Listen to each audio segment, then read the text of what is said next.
Good afternoon or good evening, depending on where you might be. My name is Kevin Michael Grace, and this is the KMG show for Thursday, March the 3rd, 2022. Just a reminder, this is a Theater Thursday, and in approximately 90 minutes, I will be discussing Guy Green's British labor drama from 1960 called The Angry Silence. Observing, or trying to observe as best I can, what is actually going on in the Ukraine and all that surrounds it, which is apparently now the entire world. I'm reminded of a hit song, one hit wonder from 1973 by a man called Loudon Wainwright III. Excellent singer songwriter, made a host of fine albums. But the song is called A Dead Skunk. And it goes like this: crossing the highway late last night, he should have looked left and he should have looked right. He didn't see the station wagon car, the skunk got squashed, and there you are. You got your dead skunk in the middle of the road, dead skunk in the middle of the road, stinking to high heaven. Take a whiff on me, that ain't no rose. Roll up your window and hold your nose. You don't have to look and you don't have to see, because you can feel it in your olfactory. Yes. The media, regime media, mainstream media, whatever you want to call it, which is pretty much a branch of Western government now, it stinks to high heaven. There is no other way to describe this. The purpose of this media is to assure us, in fact, to bully us into believing that 2 + 2 = 5. I want to go back to a story that I talked about yesterday, which is one of the biggest stories that has come out of Russia's invasion of the Ukraine. And it has appeared in many iterations. But here's one from the Express of London. Russia police arrests Nazi siege survivor protesting Ukraine invasion in St. Petersburg. Siege of Leningrad survivor Yelena Osipova went viral for her bravery this week in St. Petersburg after she was arrested by 8 Russian police officers for protesting against the invasion of Ukraine. And this story is by Eben Hargraver. The 77-year-old artist and activist is one of the many living in Russia who have gone viral on social media for protesting against the invasion of Ukraine.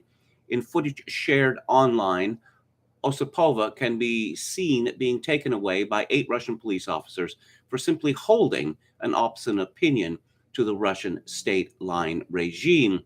Osipova is well known for her activism and her art, and is known to be a survivor of the Nazi-led siege of Leningrad during World War II.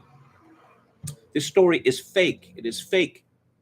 And it's easy to prove that it's fake because the siege of Leningrad was lifted 1 month ago, 78 years ago. So this woman would have to be at least 78 years old in order to be a survivor of the siege of Leningrad. Now, we had heard there were news reports that this woman was 100 years old or something like that. And then it was dialed down to 76. And then people understood, I suppose, that the arithmetic didn't work. So then her age was bumped up to 77. But the people at The Guardian and The Express and all these other papers apparently don't know how to do simple arithmetic. It was also reported that Osipova was one of 8 living survivors of the siege of Leningrad, which was obviously bogus. How would anyone know how many survivors of the siege of Leningrad are alive today? Were meticulous records kept of all of those people who were trapped in Leningrad? No, of course not. This isn't like, figuring out how many survivors there are of the Wizard of Oz or something like that.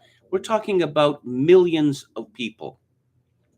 To be technical, anyone who was in Leningrad and is 78 years old or older, could be said to be a survivor of the siege of Leningrad. And I suspect that there are many, many more than 8. But for some, you see the purpose of this story, that Russia is now the new Nazi Germany. And the fact that this story is entirely bogus and is easily exposed as bogus makes no difference whatsoever. None. We're hearing an awful lot about misinformation and disinformation these days. Where is it coming from?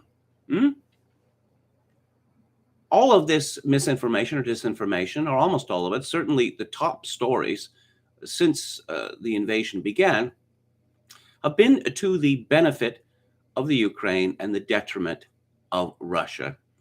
Chris Menahan of Information Liberation tweeted yesterday that Jen, not Jennifer, but Jen Griffin of the Fox News Channel, who fashions herself a fact checker, put out the BS story that Russia developed mobile crematoriums to evaporate war dead in Ukraine, and put out the false story that Russia attacked a Holocaust memorial. She hasn't corrected either. So the memorial to Babi Yar was supposedly destroyed by the Russians. And why would this be particularly important? Well, because the Babi Yar Memorial is a memorial to the 30,000 or so Jews who were killed by Nazis during World War II. So once again, Russians are the new Nazis. Now, if you have any idea of the Russian or Soviet, Russian, whatever you like, suffering during World War II, you can understand just how infuriating this is to Russians. But the whole point is the Russians are stand-ins now for the despised white males of the West. And has been pointed out elsewhere, the whole point is that the Russians must suffer. They must be regime changed and perhaps genocided. Now, here's a story by Rachel Gilmore of Global News, or the CSIS News Network, as I like to call it. Spot the Bot, How to Navigate Fake News About Russia's Invasion of Ukraine. As Russian troops descended on Ukraine, the internet lit up with footage said to be from the region, destroyed buildings, planes lighting up the night sky, and air raid sirens ringing in the background of live streams. There's just one problem. Not all of this footage was real.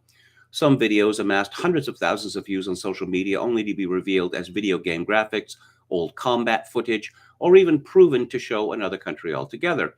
It's very difficult at times to figure out whether something is factual, said Mary Blankenship, a University of Nevada researcher who looks at how misinformation spreads through Twitter. Well, no, it's not all that difficult to discover that something is false when a 76 or 77-year-old woman is claimed to be a survivor of the siege of Leningrad, when that is not physically possible. But let's not talk about that. And here we get some explanations. Misinformation and disinformation are not the same thing. Misinformation is untrue information shared by someone who mistakenly believes it to be factual. Disinformation, however, is deliberately spread. And who gets to decide what is real and what is not? People like Rachel Gilmore, who increasingly, it is almost impossible to distinguish them from the deep state. So yes, we hear about the ghost of Kiev, fake, and Zelenskyy huddling with his troops outdoors, fake. But where is this leading? Where is Rachel Gilmore taking us here? Oh, there are a number of tools Canadians can use to verify the news they see. And guess what? The regime media will tell you the truth.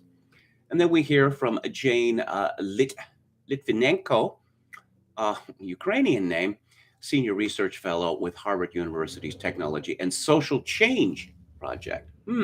Social change. Are you beginning to understand what's going on here? Fact checkers are working overtime to figure out what's real and what's not. So what we find out from this story is that, yeah, there's a lot of false information there. And especially Russia has a vested interest in spreading mis and disinformation, as it has been for the last decade or so. And so that is why the following of reliable sources on the ground is the best advice we can give at this moment, according to Litvinenko. Oh, on the one hand this, on the other hand that. No, Ukraine disinformation, Russian disinformation. It's like this, okay? It's like this. Because the Russians are bad people. They've always been bad people. Rachel Gilmore, by the way, who was supposed to be an impartial reporter, I don't even know whether people in the regime media even keep up the pretense that they're disinterested or impartial. She retweeted this 2 days ago: Russia-Ukraine war, info and ways to help. Okay, how help? Charitable help? Can I help directly? Yes, there are multiple ways to help. For asking your government to provide assistance for Ukraine, to donating, and even directly participating as a volunteer. So here we see Rachel Gilmore pimping for people to join the Ukrainian military, or whatever passes for the Ukrainian military at this time. And NBC News, oh, breaking news, Russia disinformation. That is their leading video story, that it is Russia that is in charge of the disinformation, when we know that the opposite is true. We know that the opposite is true, but if NBC News tells you that black is white and white is black, who are you to disagree? One must be a conspiracy theorist. And a fellow who calls himself Frank Wright has a excellent Substack, and his latest entry is called Dreams of Electric Sheep: This Week's Crisis by Remote Control. And he begins with a quotation, not from a pop song, but from a very famous English poem. Wordsworth's Prelude has a lesson for us all. In it, Wordsworth realizes that he has been mistaken. As he sits in a small boat at night on a lake, gazing up at a mountain, it strikes him that nature does not love him back. Quote, "There in her mooring place I left my bark, and through the meadows homeward went, in grave and serious mood. But after I had seen that spectacle, for many days my brain worked with a dim and undetermined sense of unknown modes of being. O'er my thoughts there hung a darkness, call it solitude or blank desertion. No familiar shapes remained, no pleasant images of trees, of sea or sky, no colors of green fields, but huge and mighty forms that do not live like living men moved slowly through the mind by day and were a trouble to my dreams." Wright comments, "This is the death of romanticism. Is it the realization that feeling leads to falsehood, that the tigers of wrath are not in fact wiser than the horses of instruction? Why does this matter?" The romantic idea for Wordsworth was that he mistook his joy at the beauty of nature for a conversation because it made him feel good. When he realized nature is indifferent to him, he was profoundly disturbed. Wordsworth woke up on that lake. He had been living in a world that was real, but which was infused everywhere with illusions. These illusions reinforced his idea of himself. He was not in a conversation with nature, but with his own fantasies, which became so powerful he mistook them for the real world. This is what happened to an imaginative man living in the Lake District with no internet or television. Hyper-normalization is a word coined by Alexei Yurchak in his 2005 book, Everything Was Forever Until It Was No More, The Last Soviet Generation. It describes what it was like to live in the late Soviet Union, where everyone knew the system was failing, but since no one could imagine an alternative, they presumed it would go on forever. Adam Curtis did a good job of representing our own regime as this kind of beast. His documentary, Hyper-normalization, is one of his best. He says our society is one we know to be corrupt, to be declining rapidly, yet is increasingly focused on unreality for the purposes of population management. He also strongly suggests we are trapped without escape in a fantasy world. To these perspectives, I would add the fact that we are now facing punishment for indicating basic facts about reality. This punishment ranges from ostracism, suspension of online accounts, and vilification to the ruin of your career and imprisonment. Free speech is for the insane who speak loudly and freely these days. Wright continues, the media has made everyone mad. This much is obvious. 2 years of graphs and bullying has broken people's minds. Now it seems their emotions are remote controlled by the media. People who were mortally imperiled by a cold now scream for war. I would also add that there is indeed an escape, and this is where Wordsworth comes in. His poem describes, in the extract above, the stalking horrors which accompanied him home once he had lost his illusions. You must have the courage to walk away from the lies you inhabit, which you think are for your own benefit. They are not. Wordsworth was led into a fantasy about nature by his feelings. This made him mistake his own sentiments for reality. Your emotions do not make you a better person. In fact, they often make you a monster. The strength of your feeling is not the justice of your argument. In fact, it usually indicates the opposite, where feeling is used as a method of removing argument altogether. This touches on the irrational, which is a strong element in Romanticism, a movement which taught that strong passions were supreme. We would call the fashion for screaming down reality emotionalism. Being emotionally incontinent used to be called a mental illness. It is now a virtue and a sign of trustworthy leadership. Emotionalism today means basically that good equals escalation to nuclear war.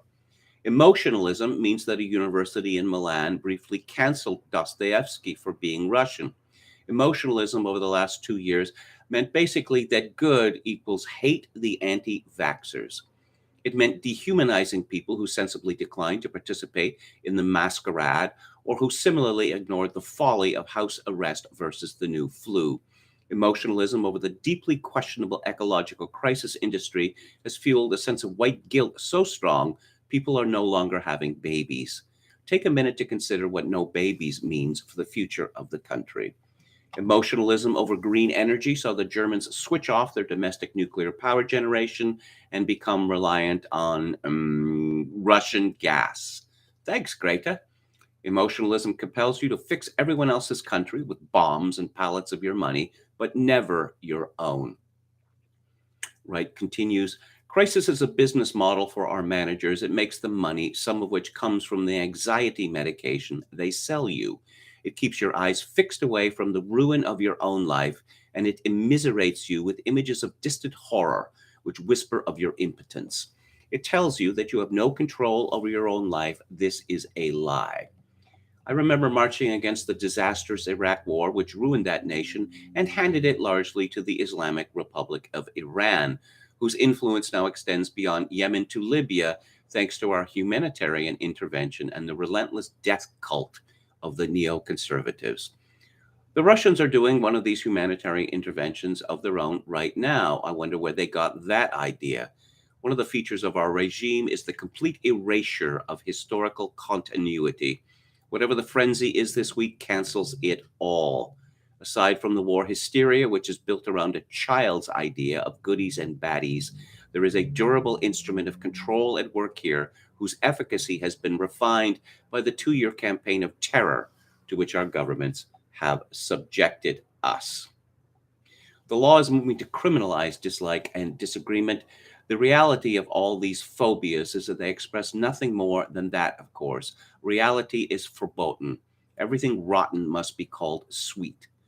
The world is not nice at times, but it is far better to take the bull by the tail and stare the facts in the face than to take refuge in mental illness. You cannot fix a problem you refuse to see. Wake up, everyone. We have a lot of work to do. And again, this is the Substack of Frank Wright. Let's go to the chat.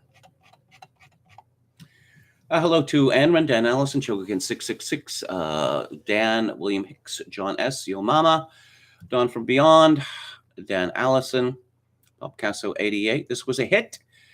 Dead Skunk reached number 16 on the Billboard charts in 1973 and number 12 on the Cashbox charts. British American says, behold, a ferret-faced Fauci has gone to ground like a ferret-like, you might say, calls himself the science of ferret hibernation, maybe.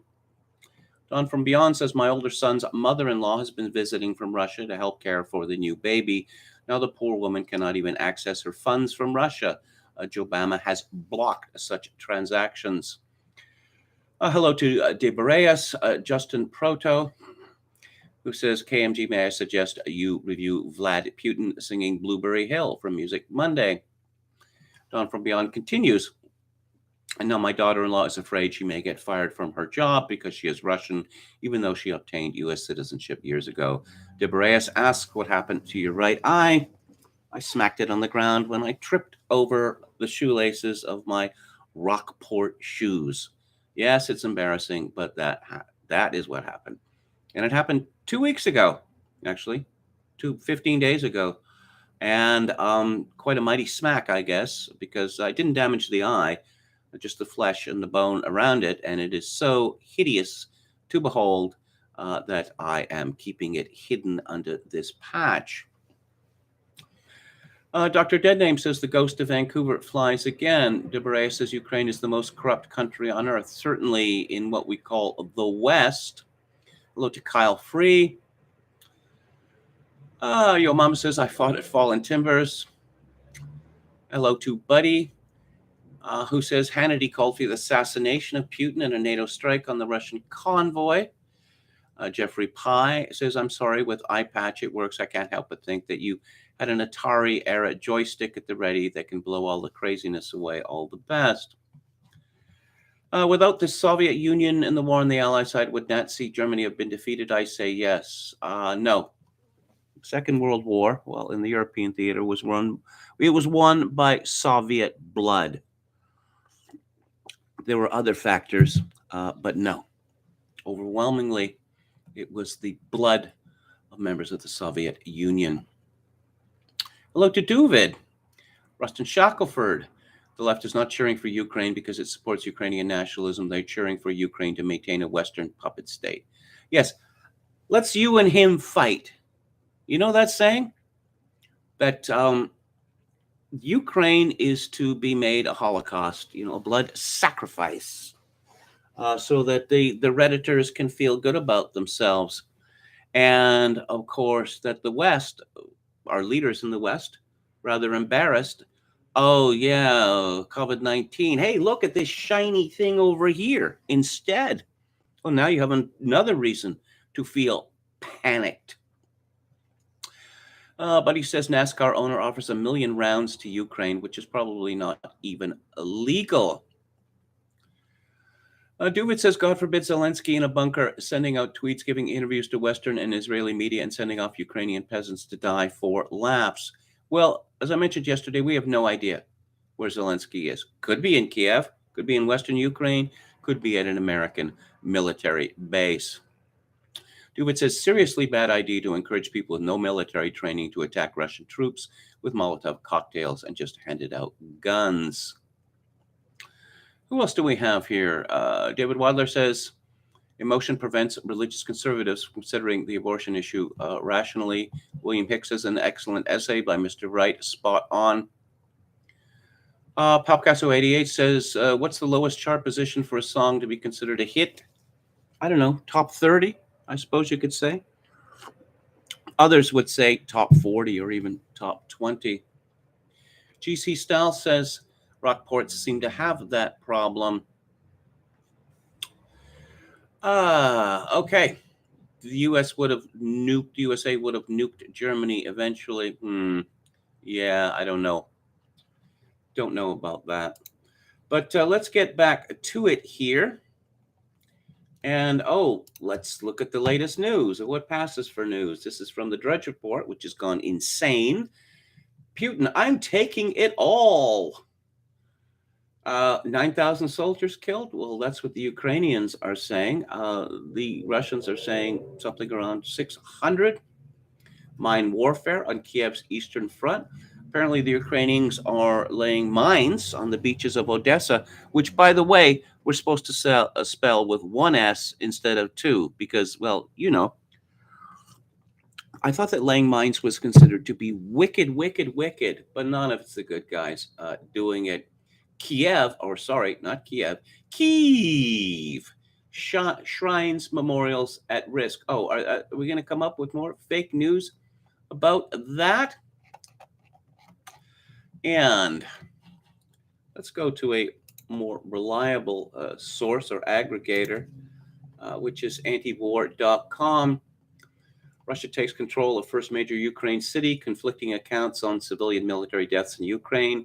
Lavrov, World War III would be devastating and nuclear. And it's fascinating that he feels forced to point this out to us. Ukraine, Russia, okay, humanitarian corridors and second round of talks. NATO nations pour arms into Ukraine, rising conflict with Russia. U.S. sets new sanctions on Russia and Belarus. According to Bild, the German tabloid, a whole bunch of rockets, which the Germans had donated to the Ukrainians, are useless because they were kept in rotting containers. Well, the Germans being very bellicose, which is very amusing because, as you may have read for years and years and years now, that the Bundeswehr is not operational and hasn't been for quite some time. Iran deal talks 1 minute from the finish line. Yes, remember when Iran was the greatest threat to the world? Now, of course, Iran is going to get all this stuff because it just shifts just like this. Oh, no, we're not going to talk about that anymore. I talk about Iran. We've moved on from there. As mentioned previously, the Daily Mail, which Alan Partridge said was arguably the world's best newspaper, has gone completely insane as well. Some headlines: Biden refuses to ban Russian oil despite Nancy Pelosi telling him to. President staffers kick press out of cabinet meeting when they asked about issue as Jen Psaki said it would lead to higher gas prices. No, but no sacrifice is too great to stop the Russian bear. Biden hits more oligarchs in the rubles. U.S. sanctions Russian billionaire and his $800 million super yacht, ex-deputy prime minister who flies corgis to Putin on his private jet, and the Kremlin's press secretary and chef. Delusional Putin is intent on seizing the whole of Ukraine to achieve a denazification with the worst violence yet to come, warns Macron after phone call with Russian leader. Pain at the pump. Americans are warned to budget for $5 a gallon gas as oil prices surge during Russian invasion of Ukraine, and U.S. national average rises to $3.61, up $1 from a year ago. Oh, Sir Roderick Line. Mobile phones mean Vladimir Putin can't fool his people forever. Yes, because it is the Russians who have been sending out all this disinformation, not the Ukrainians and their allies. Tale of two leaders. Zelenskyy tells Putin, sit down with me. I don't bite. I'm a normal bloke. Well, he is not a normal bloke, and I will have more to say about that shortly. He is what you might call an oligarch. And how he got to be, for a comedian in a country of, 40 million? Apparently he was popular in the Ukraine. We're not talking about Seinfeld here. I understand how Jerry Seinfeld got to be so wealthy. How did Zelenskyy get to be so wealthy? Well, Putin must be shaking in his boots now. Amy Parnes of The Hill, White House discussing sending Kamala Harris to Warsaw and Bucharest in order to show solidarity with Ukraine as it faces escalating Russian invasion. The discussions involve sending Harris to visit troops stationed in Romania and potentially to the border with Ukraine, where a refugee crisis has seen more than 1 million people flee that country since the Russian attack. Oh, not willing to go to the U.S. border with Mexico, but perfectly willing to go to the Romanian border with Ukraine. Priorities, people. John Nolte, who is very much anti-Putin, has a piece at Breitbart, "The Stupid Blacklisting of Russian Civilians and a Dead Novelist." Uh, Dostoevsky was a liberal in his youth. He was sentenced to death as being a member of the Petrashevsky Circle in Petersburg. It was a fake firing, if you will. They had them all lined up for execution. Hey, hey, it's a joke. We're not actually going to kill you. Difficult to imagine what that would be like. He was sent off to exile in Siberia. He became more and more conservative as he grew older, became a reactionary and a fierce Russian nationalist. Let's see. These idiots tried to blacklist Russian novelist Fyodor Dostoevsky, who's been dead for 140 years. Dostoevsky, one of the greatest novelists in all of history, a flawed man indeed, but a man who hailed from Russia no one would recognize today. I know you do know you're pouring out Russian vodka while filling your tank with Russian oil, right? The Metropolitan Opera is creating hardcore Putin allies by blacklisting Russian artists. Cats are being blacklisted for the sin of being Russian. This is true. This is absolutely true. Cats, no more Russian cats allowed in cat competitions because, again, this is going to shake Russia to its core. So, of course, Canada is involved in this. Well, it's not involved in any significant way, but it's involved in virtue signaling, which Canada is very good at. And my suggestion today on Twitter was, mods, please word filter Orwellian to Canadian.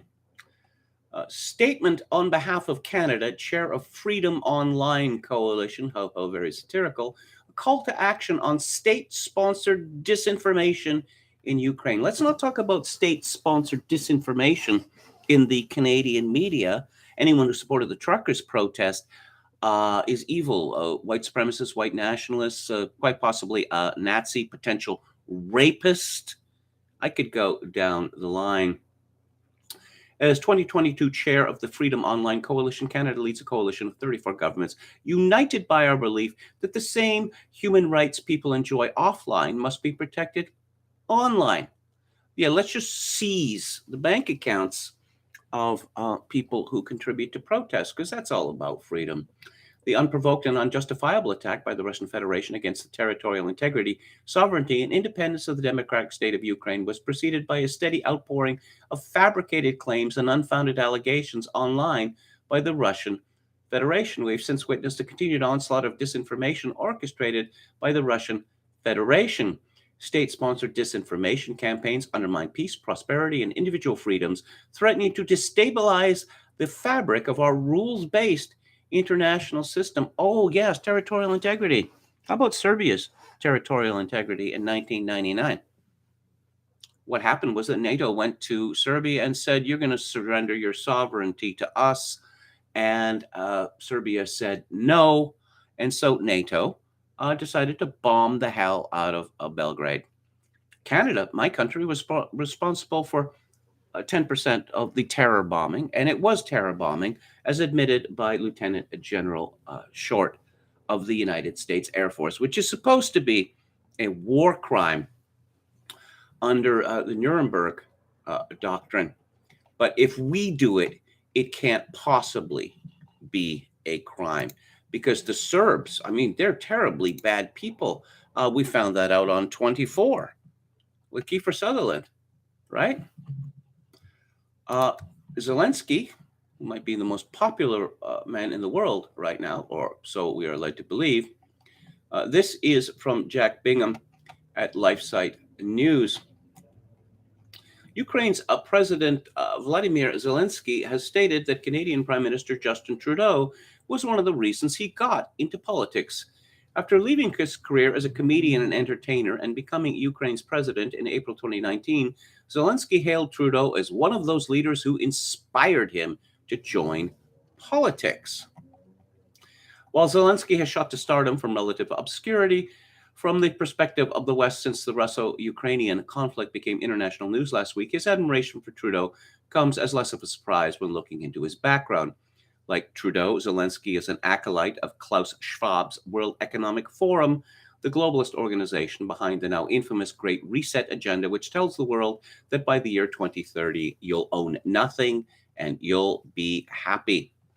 Ubiquitous support for Zelenskyy by the elite, including support from Defund the Police and Black Lives Matter leftist mega donor George Soros, Trudeau, American President Joe Biden, and all sides of the mainstream media, has led many to question the true motivation behind the West's condemnation of Russia and a concern that a push for yet another foreign war involving the West is underfoot. On Tuesday, for example, Ukrainian journalist Daria Kaleniak made an emotional demand to British Prime Minister Boris Johnson, asking him to instruct NATO to enter the war in Ukraine. After the event was praised in Western media, reports surfaced showing that Kaleniak is not just a journalist, but a member of the WEF and runs initiatives backed by Soros throughout Eastern Europe. Well, apparently she's British when it suits her, and American when it suits her, and Ukrainian when it suits her. In other words, a rootless cosmopolite. And let's get back to Zelenskyy. This is from the Guardian, October the 3rd, 2021. The Guardian, not being known as a right-wing or pro-Russian newspaper, revealed anti-oligarch Ukrainian president's offshore connections. Zelenskyy has railed against politicians hiding wealth offshore, but failed to close links to BVI firm. It was a storyline in the earlier times would have seemed impossible. For 4 years, the actor and comedian Vladimir Zelenskyy entertained TV audiences in Ukraine with his starring role in the sitcom Servant of the People. Zelenskyy played a teacher who, outraged by his country's chronic corruption, successfully runs for president. In 2019, Zelenskyy made fiction real when he contested Ukraine's actual presidential election and won. On the campaign trail, Zelenskyy pledged to clean up Ukraine's oligarch-dominated ruling system, and he railed against politicians such as the wealthy incumbent Petro Poroshenko, who hid their assets offshore. The message worked. Zelenskyy won 73% of the vote. The Pandora Papers, leaked to the International Consortium of Investigative Journalists and shared with The Guardian as part of a global investigation, however, suggest Zelenskyy is rather similar to his predecessors. The leaked documents suggest he had or has a previously undisclosed stake in an offshore company, which he appears to have secretly transferred to a friend weeks before winning the presidential vote. Zelenskyy has not commented on the claim, despite extensive attempts by The Guardian and its media partners to reach him. His spokesperson, Sergei Nikiforov, messaged, quote, "won't be an answer," unquote. The files reveal Zelenskyy participated in a sprawling network of offshore companies co-owned with his longtime friends and TV business partners. They include Sergei Shafir, who produced Zelenskyy's hit shows, and Shafir's older brother, Boris, who wrote the scripts. Another member of the consortium is Ivan Bakanov, a childhood friend. Bakanov was a general director of Zelenskyy's production studio, Kvartal 95. All are associated with Zelenskyy's hometown in southern Ukraine, Kryvyi Rus. After winning power, Zelenskyy brought these close allies into government. Bakanov became head of the Ukraine's SBU security agency. Zelenskyy made Sergei Shafir his first assistant, an unpaid role that involves handling the president's daily schedule. Zelenskyy has said these appointments were about personal trust rather than financial cronyism. Before becoming president, Zelenskyy declared some of his private assets. They included cars, property, and 3 of the co-owned offshore companies. One, Film Heritage, which he held jointly with his wife Olena, a former Kvartal 95 writer, is registered in Belize. But the Pandora Papers show further offshore assets that Zelenskyy appears not to have revealed. Film Heritage had a 25% in Devegra, a Cyprus holding company. Devegra, in turn, owns Maltex Multi-Capital Corp., a previously unknown entity registered in the tax haven of the British Virgin Islands. Zelenskyy, the Shafir brothers, and Yakovlev each held a 25% stake in Maltex. On March 13, 2019, 2 weeks before the first round of voting in Ukraine's election, Zelenskyy gave his quarter stake in Maltex to Sergei Shafir. Documents show it is unclear if Shafir paid Zelenskyy. Bakanov witnessed the secret transfer and signed the offshore papers. Roughly 6 weeks later, after Zelensky's landslide victory, a lawyer acting for the Kvartal 95 group signed another document. It stipulated that Maltex would continue to pay dividends to Zelensky's film heritage, even though it no longer owned any stake in the company. Its main revenue comes from activity in Ukraine, Russia, and Belarus, according to a Maltex client profile.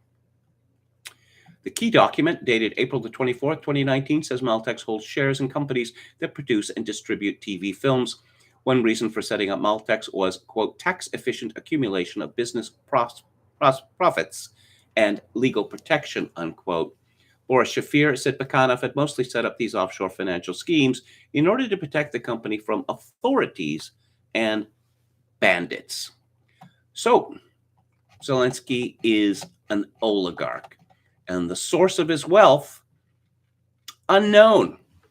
I'm sure it has nothing to do with connections with other powerful oligarchs. Again, how wealthy is a comedian in the Ukraine going to be? Not very, I would guess. But perhaps Zelenskyy has just a tremendous, business acumen. It's possible, I suppose. But he was just a simple man of the people. That's the way that he was sold to the Ukraine and is being sold to us. And just give me a second here. I'm just going to see if there's anything new happening on this front. No pun intended. And here we go. Go to the Russians with Attitude Twitter feed. Reportedly, the battle for control over the Zaporozhye nuclear power plant in Energodar has begun. I'm being told that the plant is designed to withstand a plane falling into it, so I guess not much to worry if no one tries to destroy it on purpose. Why there is even fighting at a nuclear power plant, I've heard reports that Ukrainian forces shot artillery from there, but that's not certain. Oh, a charter aircraft that carried Russian foreign nationals has been held at the Yellowknife Airport. Yellowknife being in Canada, of course. We will continue to hold Russia accountable for the invasion of Ukraine. This is from this poisonous dwarf Omar Al-Galbra, who is Minister of Transport and MP for Mississauga Centre.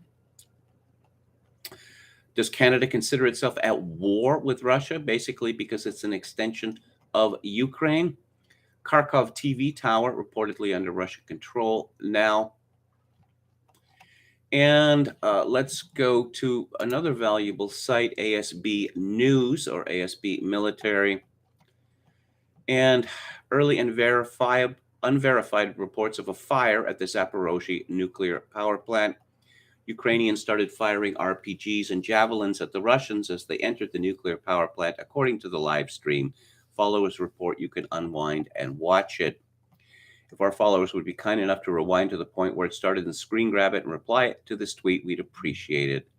The US and Russian militaries have established a special line to communicate with one another to avoid miscalculations or accidents, according to NBC.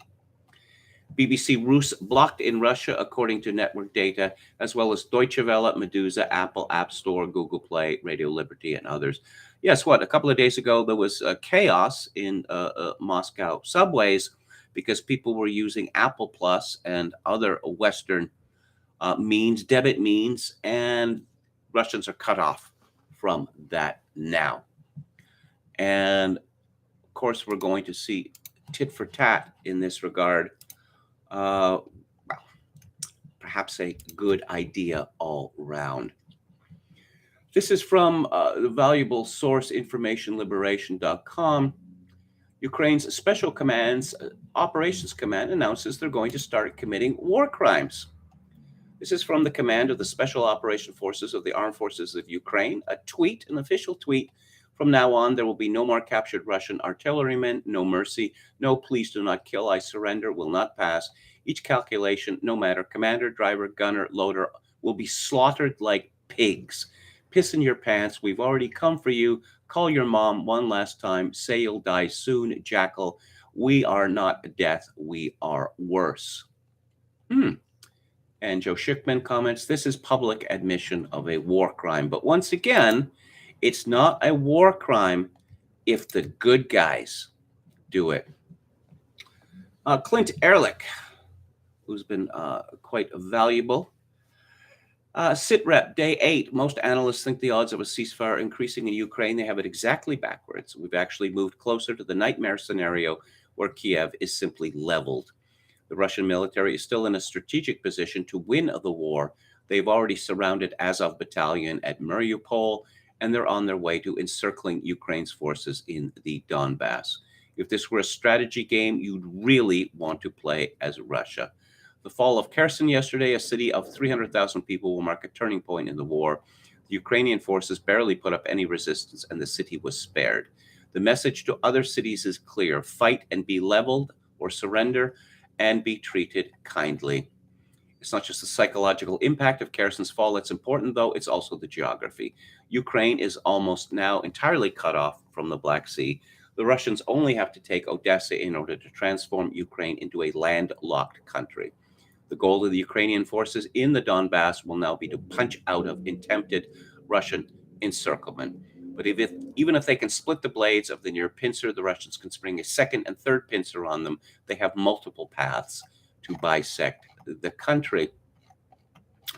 And Ehrlich has some comments on Ukrainian bravery.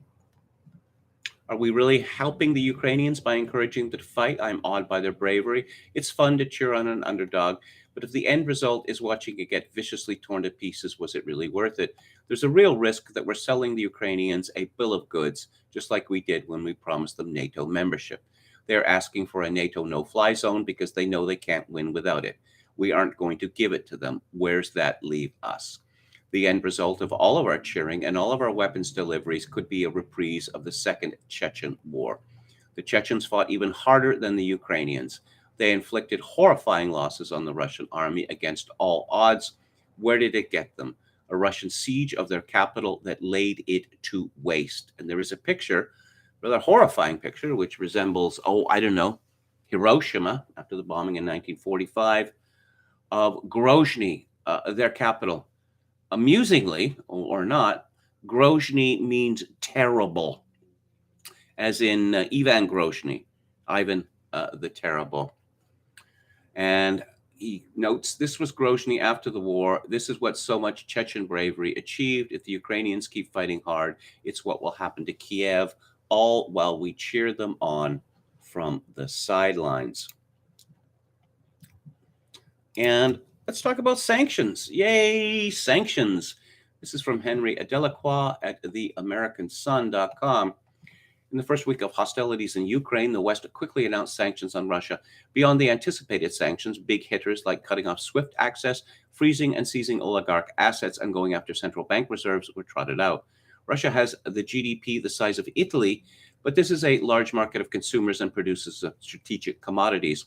Those sanctions will boomerang and crush many in the West. These sanctions will affect Russia.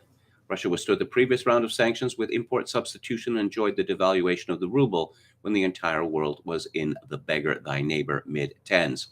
Russia now had an excuse for their devaluation. These announced sanctions already hurt everyone because no one said if any financial entity is exempt. It's chaos. No one wants to make any deal. America is directing the show, and going so far as to cut Russia from SWIFT is a move even JP Morgan counseled against. SWIFT is just messaging, and Russia worked for years on alternative. So has China. Cost of business goes up for banks, bottom lines get hit, and maybe Russia retaliates financially. America can lead a charge to isolate Russia. And what does it do to commodities? Russia is second in the export of timber and third in plywood. Enjoy the rising cost of housing construction. Agricultural exports and agricultural fertilizer production are Russian and Belarusian specialties. No one has to eat, right? Americans can, but not our allies. Acquaint yourself with Norilsk nickel. They provide big chunks of production of many metal for the globe, many inputs in America's supply chains.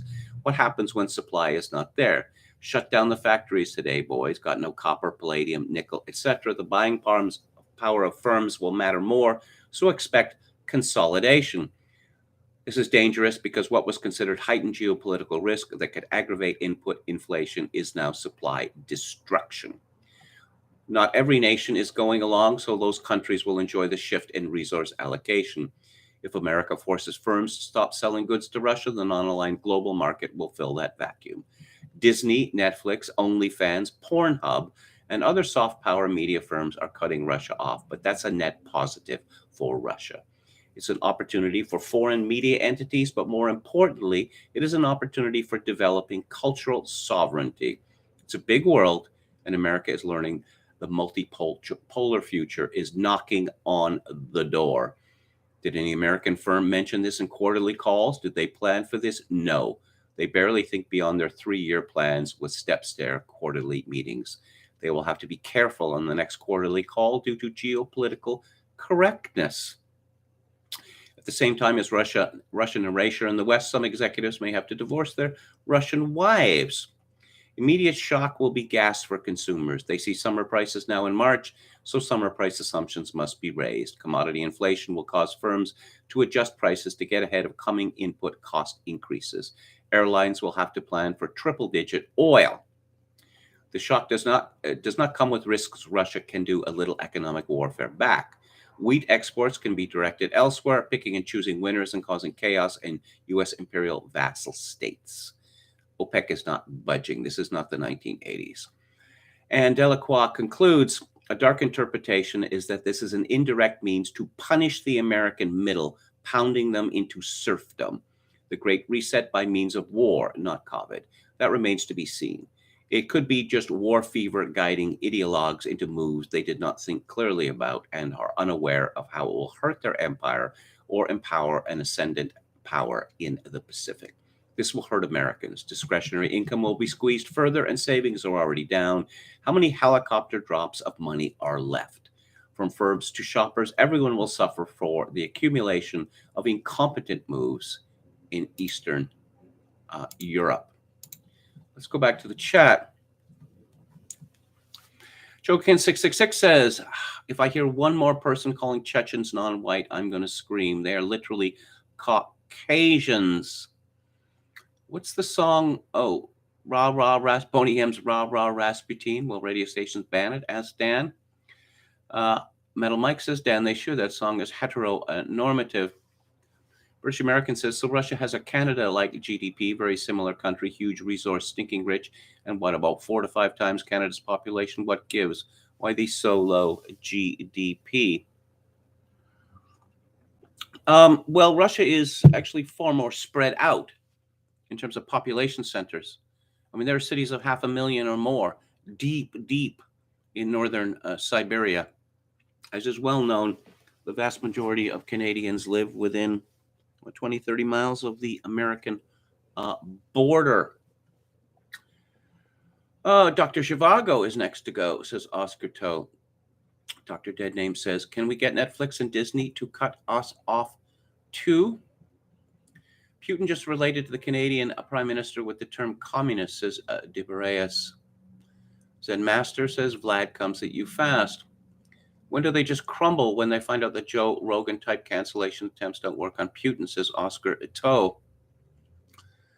Metal Mike says, Trudeau needs to travel to Russia wearing a traditional Russian costume. The minute he starts dancing, there will be a ceasefire. William Hicks says, between that business with the truckers in Canada and the sanctions against Russians, sounds like the conventional banking world might have a few drawbacks. Okay, who else? Anyone else here? Omar is Canada's version of Gollum, says Dan. He certainly looks like it. Donald Wadler says the comedian Ukraine is considered the best lover and wealthiest of society. Are we going to go down that Seinfeld rabbit hole? You, sir, are no comedian. Remember that one? Isn't that how Epstein got rich? Asked Metal Mike. Yes. Maybe he won Ukraine's Powerball lottery. One of the several past infrastructure bills was used to make Zelenskyy and Epstein rich, says Oscar Toe. William Hicks suggests maybe Zelenskyy bought cattle futures. Judas Fly Chai says, very happy with this past week's developments. I'm not happy because again, the Ukraine is being turned into a blood sacrifice so that Redditors can snark, and so that the I don't know, the failing global American empire, or GAY for short, can survive a little longer. William Hicks saw a comment regarding Hillary on Zero Hedge today. Is it me, or does she look more and more like Soros? People who get to be very, very old indeed, they all end up looking the same. David says, good work, KMG. Had not checked in for months. Feel better. Keep up the great work. Need more rational voices. Why, thank you. I appreciate it. Metal Mike says, what happened to COVID? Well, I think I'm getting to that. Okay. Let's talk about COVID right now. And this is from William Briggs, statistician to the stars, and he is at wmbriggs.com, and he has a book, Everything You Believe Is Wrong, which I recommend. This will be the last regular Corona Doom update. I've already, these last 3 weeks, given up on numbering them, almost 200 all told. Get it? This will certainly not be our last word on the doom, though, nor of the politicization and corruption of science, of toxic femininity, and the cult of safety first, of scientism, of bad motives, bad medicine, bad statistics. But it will be the last time we do it purposely on a Tuesday. Is this the end of the panic? The mostly peaceful American regime-sponsored riots did push Corona Doom mania to one side for a brief while, only to see the panic resurge with the coming of riot-unfriendly cold weather. We now have the war, which has distracted all the propagandists to bleat their once and eternal love for a country they only heard about 2 weeks ago. Still, it must be said that the threat of World War III is real enough and strong enough to have chased most fears of the doom away.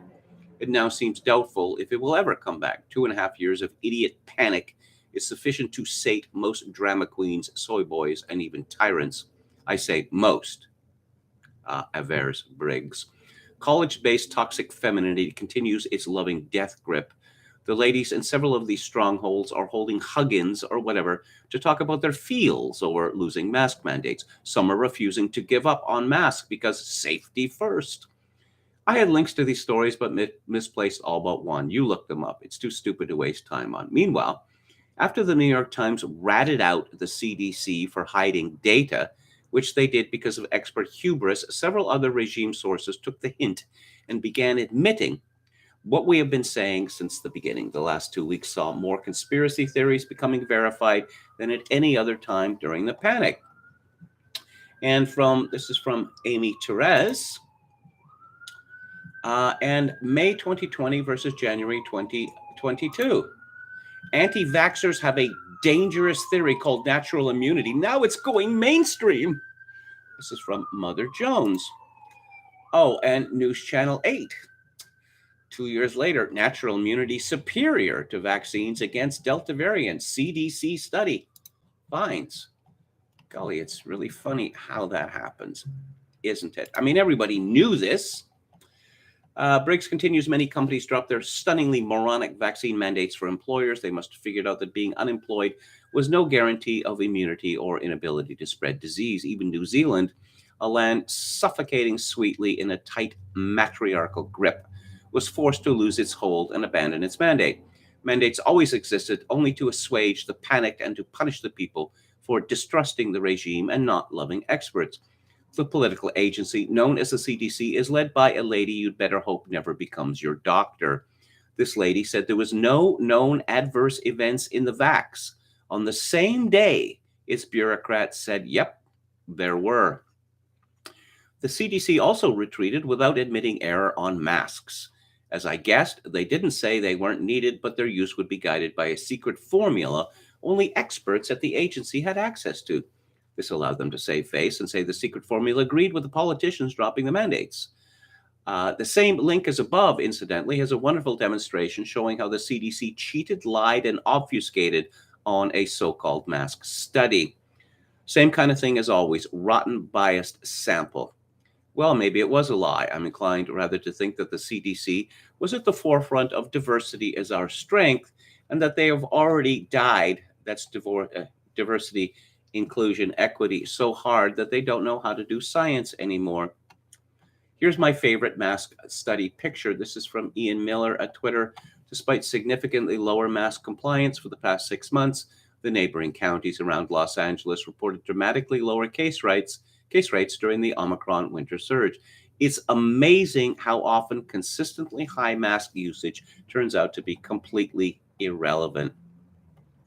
Briggs continues, throughout the whole panic, and yes, I've pointed this out 348 times, the burden of proof was on the regime to prove their so-called solutions work. Yet they always appealed to authority, the experts' fallacy of choice, and said, we have to prove they were wrong. Well, here it is, they were wrong. Did Nature magazine really come out and say face masks cause harm? Why, yes, they did. Quote, titanium dioxide particles frequently present in face masks intended for general use require regulatory control, unquote. And did the UK Deputy Chief Medical Officer agree and say face masks could increase risk of infection? And also say, quote, for the average member of the public walking down the street, it is not a good idea, unquote? Why, yes. Although, oops, this was in 2020 before it became verboten to admit. Speaking of rampant maternalism, toxic femininity, the cult of safety first, and the cult of the mask, that bad CDC female doctor said, quote, we want to give people a break from things like mask wearing when our levels are low and then have the ability to reach for them again should things get worse in the future, unquote. Recall also when the CDC said you didn't have to pay rent. They were making up laws with wild abandon during the panic. However, did she conceive she had the power to command such obedience? And however, did you conceive you had the duty to obey? Did I already mention the conspiracy theory of how the mRNA vaxes could change your DNA? No? Well, guess what? This intercellular reverse transcription of Pfizer BioNTech COVID 19 mRNA vaccine BNT162b2 in vitro in human liver cell line. Maybe you can kill that foreign DNA by soaking your liver in sufficient quantities of alcohol. Here's a fun thread of people dying in their sleep after being vaxxed. Uh, they say it's rare. Tweeted, I'm seeing an increase in posts from those with family friends who have died in their sleep after protecting themselves and others, mostly caused by unexpected heart attacks and blood clots. This thread compiles just a few I have found in 30 days. Briggs continues, here's the CDC again admitting vaxes cause harm, so space them out.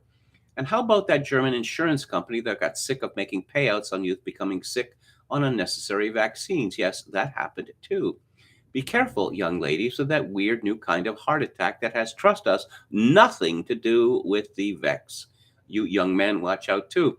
It seems there is an enormous list of brand new kinds of heart attacks, strokes, and other maladies affecting you soon after the vaccine. But that's not proof it was the vex. Dr. Doug Corrigan tweeted, let's take a look at the coordinated media blitz to explain away and normalize the rapid rise of heart attacks and blood clots. If someone good at graphics would be willing to make a collage of these and post in the comments, I would be thankful. Oh, blood clots, the popular breakfast food that could enhance the risk of blood clotting. It's the breakfast food. It's not the vaccine because it couldn't be. Back to Briggs. Anecdote, you say, okay, how about the official confirmation? COVID-19 vaccines were deadly. In rare cases, governments are now weighing compensation from the Wall Street Journal. Deadly, vax, rare, deadly. There were some feeble efforts to say the bug came from a wet market and not from the perfervid imaginations of scientists engaged in gain of lethality experiments. But there was also the paper MSH3 Homology and Potential Recombination Link to SARS-CoV-2 Furin Cleavage Site, which says, the bug was engineered. The UK government thinks this is real.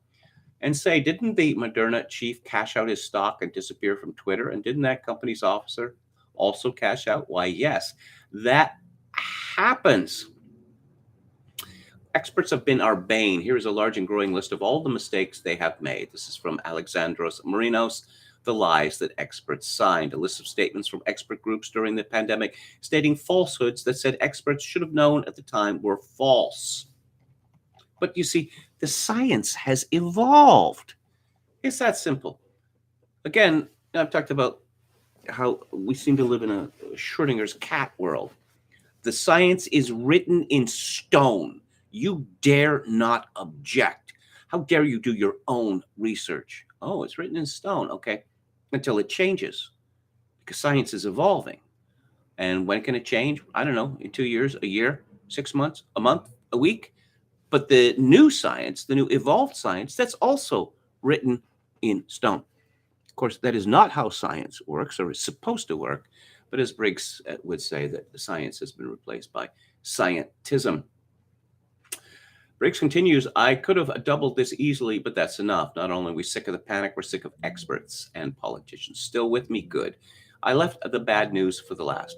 A national vaccine pass has quietly rolled out, and red states are getting on board. Again, like all things, this smart pass is named for its opposite. The infamous everywhere digital ID, which was, do I need to say it, a conspiracy theory, has been verified. Here's the only number for the week. Daily cases, their last reason for keeping power, is rapidly fading. Indeed, it is. But in the sanitation regime of British Columbia, I suppose, and pretty much Dr. Bonnie Henry and the BC government pretty much admitted it's because of hysterical women out there who are not willing to let go. They almost came out and said it.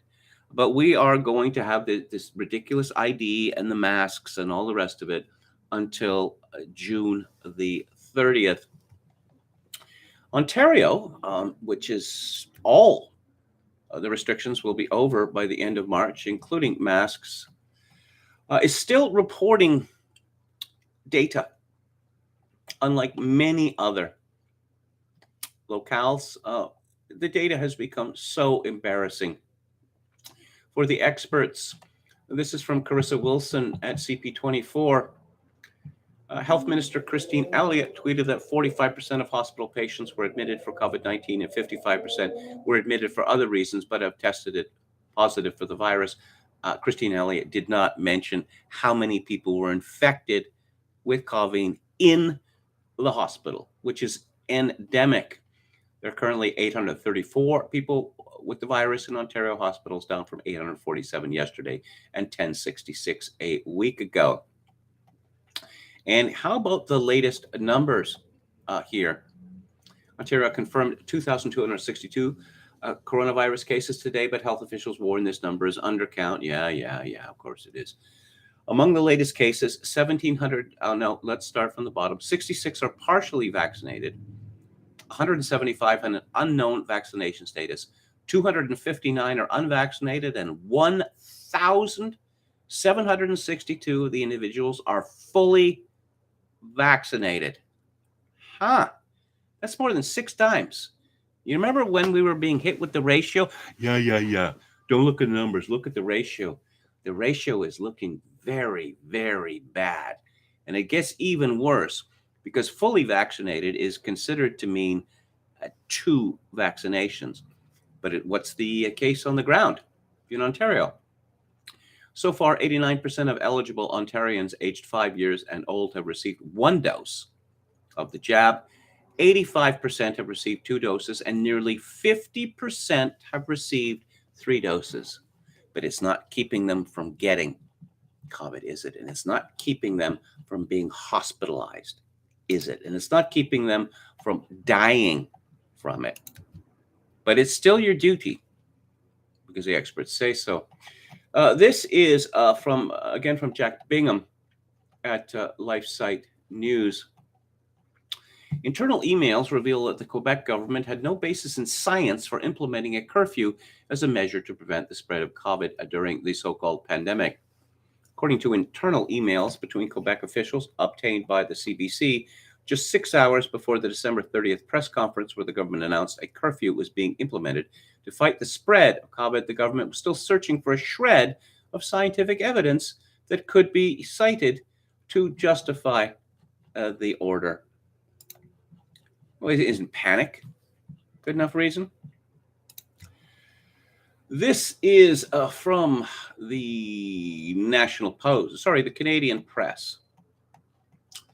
Yes, when you hear people talk about, oh, all the freedom we enjoy in Canada, free speech and all that, it's bogus. It's not true. Oh, but what about the Charter of Rights and Freedoms? Meaningless. Absolutely meaningless. A court challenge launched by two southwestern Ontario churches over the province's COVID-19 religious gathering restrictions has been dismissed.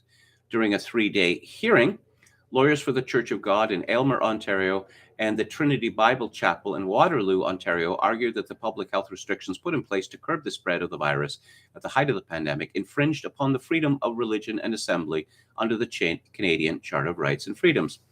According to the ruling, they asserted that the religious gathering limits were unnecessary, arbitrary, and overly broad.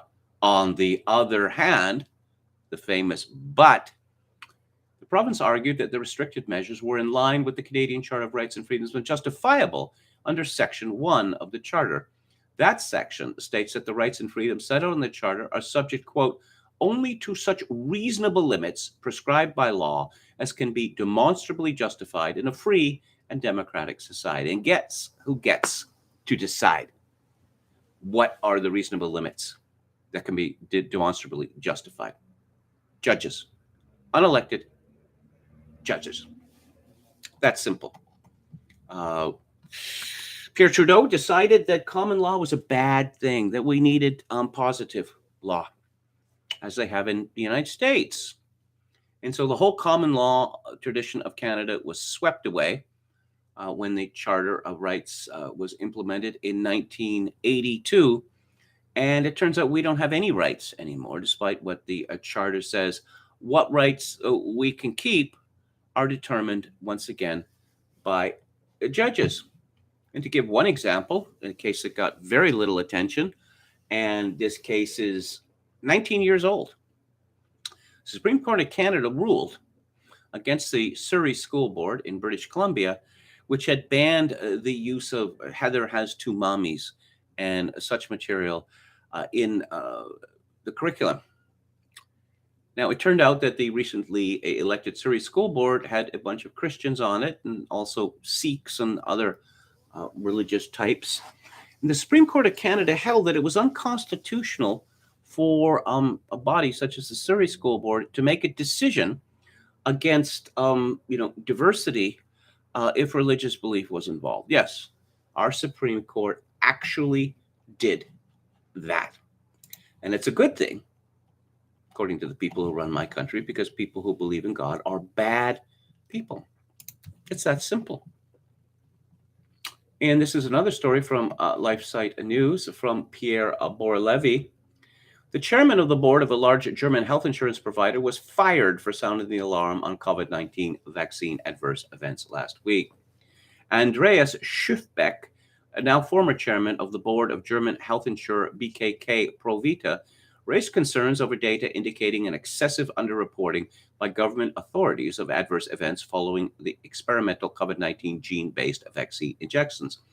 He expressed his findings in a formal letter to the government's Paul Ehrlich Institute, which had reported earlier this year that there were 244,576 suspected cases of side effects from the gene-based injections in 2021. Schiffbeck wrote, the data available to our company gives us reason to believe that there is a very considerable under-recording of suspected cases of vaccination side effects after patients received the jab. During a Tuesday meeting of BKK Provita's board of directors, Schiffbeck was accused of spreading misinformation and false numbers and was dismissed without notice. Let's have a look at Alex Berenson's Substack. It's called Unreported Truths. And he has a book, Pandemia, which I highly recommend, and reviewed it on the book club some months ago. The new normal lasted a total of 3 months. All over the world, the vaccine fanatics and mask mandators can't run from the rules fast enough. At doctors' offices, someone wrote, Berenson, I just had a medical visit at my primary care physician's office with multiple offices here in Annapolis, Maryland. I go often for my low white blood cell count. 3 months ago, they asked me at check-in if I was vaccinated, loud enough for the entire waiting room to hear. They also asked me on my forms. They also had me wait in the car since I was unvaccinated. Sign on the door that I missed. Everyone looked at me as I exited to my car. The vaccinated sat in the waiting room. Not today. Today, nothing. No questions at all. No sign on the door. No waiting in my car. Very interesting turnaround in a short 3 months. Oh, from the New York Times, a COVID ruling opens the French open door to Novak Djokovic. With France set to end its vaccine requirements later this month, the unvaccinated Serbian champion appears poised to defend his title at Roland Garros. New York City to lift vaccination mandate for businesses events. CDC drops contact tracing recommendation. Berenson concludes there is still one shoe left to drop. The day the first U.S. airline drops masks, probably Southwest, maybe American, will mark the true collapse of Team Apocalypse. They'd like that to be the end. They think if they just leave us alone and we'll forget what they've done. Sorry, that's not how it works. Well, as I said, in my title, one of my titles for today's show, it's all over bar the show trials, and I can hardly wait. Yes, as mentioned earlier, Dr. Fauci, Mr. Science, appears to have disappeared. Where could he have gone? Because we all look forward to his daily multiple appearances on various talk shows. Let's go to the Daily Skeptic. Fury as former Education Secretary Gavin Williamson is handed a knighthood after overseeing catastrophic COVID exams bungle and twice being sacked from the government. And U.S. Senate votes to end COVID-19 emergency. A 48 to 47 vote. I guess it's pretty easy to decide who was in the side of the 48 and who was on the side of the 47. France to scrap vaccine passports and mask mandates. Well, almost. It is France. Nicholas Sturgeon's power grab law making lockdown powers permanent may unlawfully breach human rights, says Children's Commissioner. Faroe Islands, the tiny country that rejected lockdown and proved it made no difference. And let's talk about something a little different now. Oh, let's talk about stupidity here. Rank, gross stupidity. I don't know whether this is a, honeypot or not. Maybe it's, maybe it's just true love, or some men have a hankering for strange. This is from Wendell Husbo at Breitbart. Representative Van Taylor, Republican of Texas, suspended his campaign Wednesday upon admitting he had an affair with so-called ISIS bride, Tanya Joya. All but a year ago, I made a horrible mistake that has caused deep hurt and pain among those I love most in the world. I had an affair. It was wrong, and it was the greatest failure of my life. I want to apologize for the pain I have caused with my indiscretion, most of all to my wife, Anne, and our 3 daughters.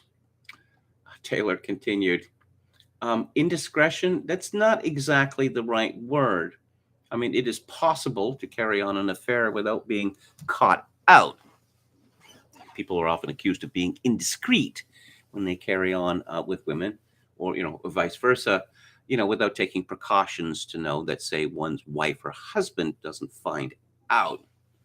He seems to be apologizing here, not so much for the fact that he committed adultery, and not so much for the fact that this was with the ISIS bride, but rather that he got caught.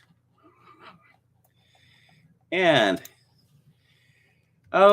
Melinda Gates, yes, she split from Bill Gates, and so she has gone to what seems to have become the woman who seems to have become America's public confessor, Gayle King of CBS News. And Gayle King has ascended to this religious office because of a, how would I say, intimate relationship with Oprah Winfrey. This is from Jennifer Smith and Charlie Langston from the Daily Mail. Melinda Gates slams Bill for continuing to meet with evil Jeffrey Epstein after she had nightmares about him and suggests he had multiple affairs throughout their 27-year marriage. The 57-year-old slammed her ex for his controversial friendship with the late pedophile Jeffrey Epstein. Melinda said that she met Epstein once and regretted it immediately. He was abhorrent, evil personified. I had nightmares about it afterwards, she said of the meeting.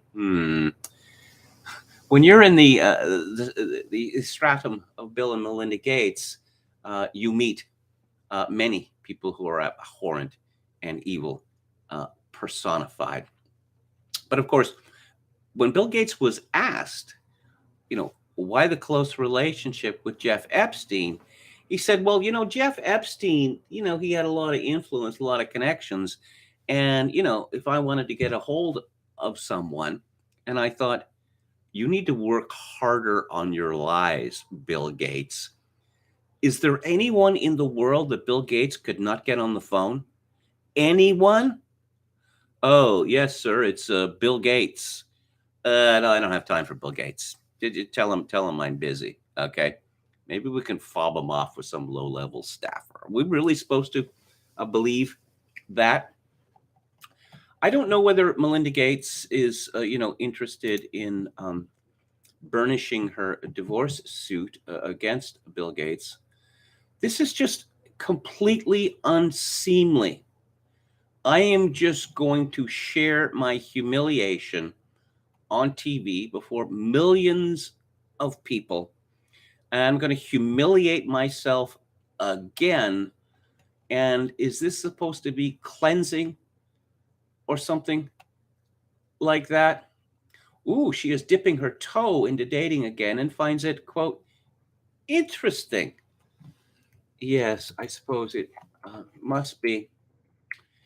Let's see. In the 7 months since the divorce was finalized, sorry, the divorce already has been finalized. That was my mistake.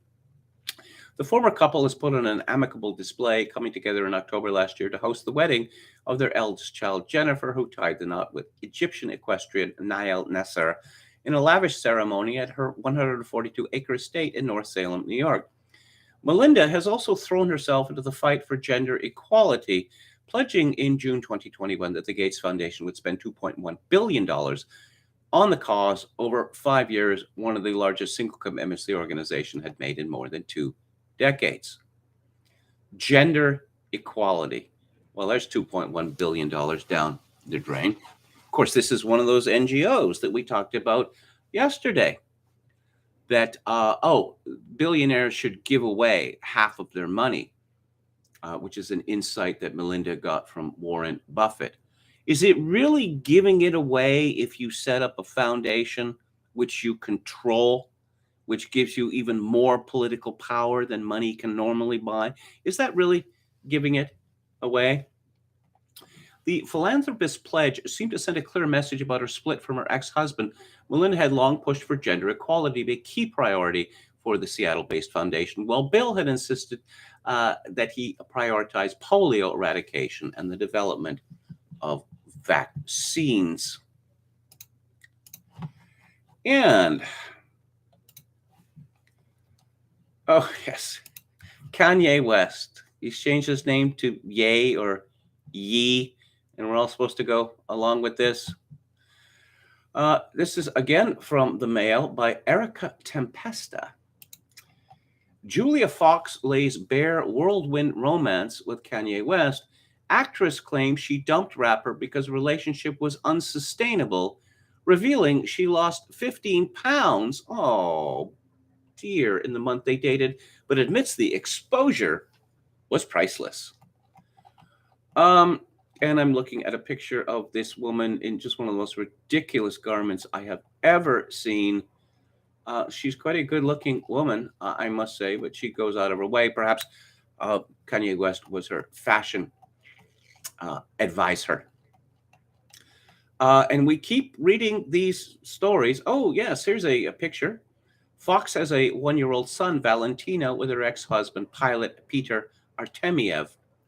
And without the makeup and the stupid clothing, she is a very good-looking woman indeed, I must say. But she tossed away her marriage in order for a public relationship with a crazy man who was almost certainly a closeted homosexual. I guess that's, one of the great advantages of bearding is you don't actually have to have the sex.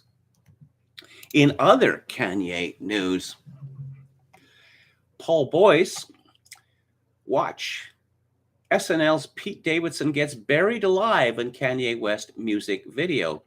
Kanye West, now named Ye, or Ye, I can't keep up with this, took his feud with ex-wife Kim Kardashian and her boyfriend Pete Davidson to a whole new level this week with the release of a music video in which the rapper buries a claymation doppelganger of the Saturday Night Live star alive. In an Instagram post Wednesday, West debuted the new music video for his song Easy, with a Z, of course, featuring The Game. In the stark black and white video, a hooded Kanye character kidnaps a Pete Davidson lookalike and buries him in the ground up to his shoulders. In a live action portion of the video, West is holding a severed head.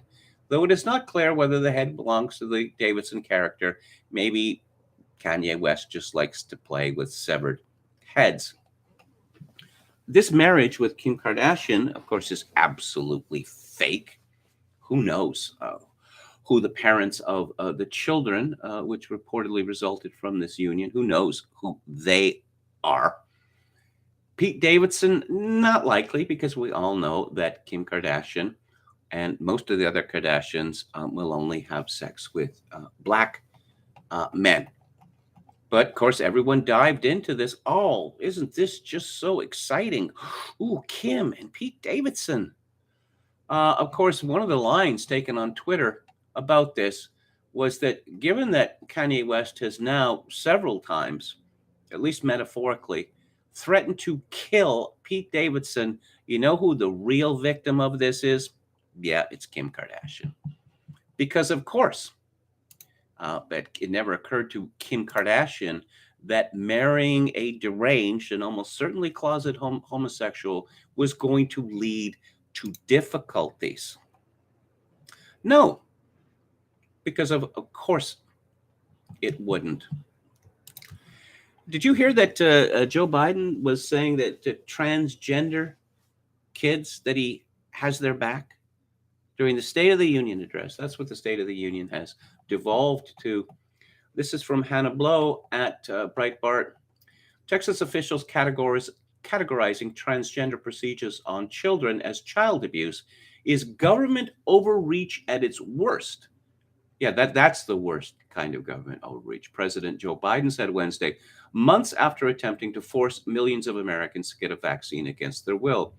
In February, a Texas Governor, Greg Abbott, who this week won the Texas Republican primary in a landslide, directed state agencies to investigate transgender procedures on children, pointing to an opinion by the Office of the Attorney General, which asserted that a number of so-called sex change procedures constitute child abuse under existing Texas law.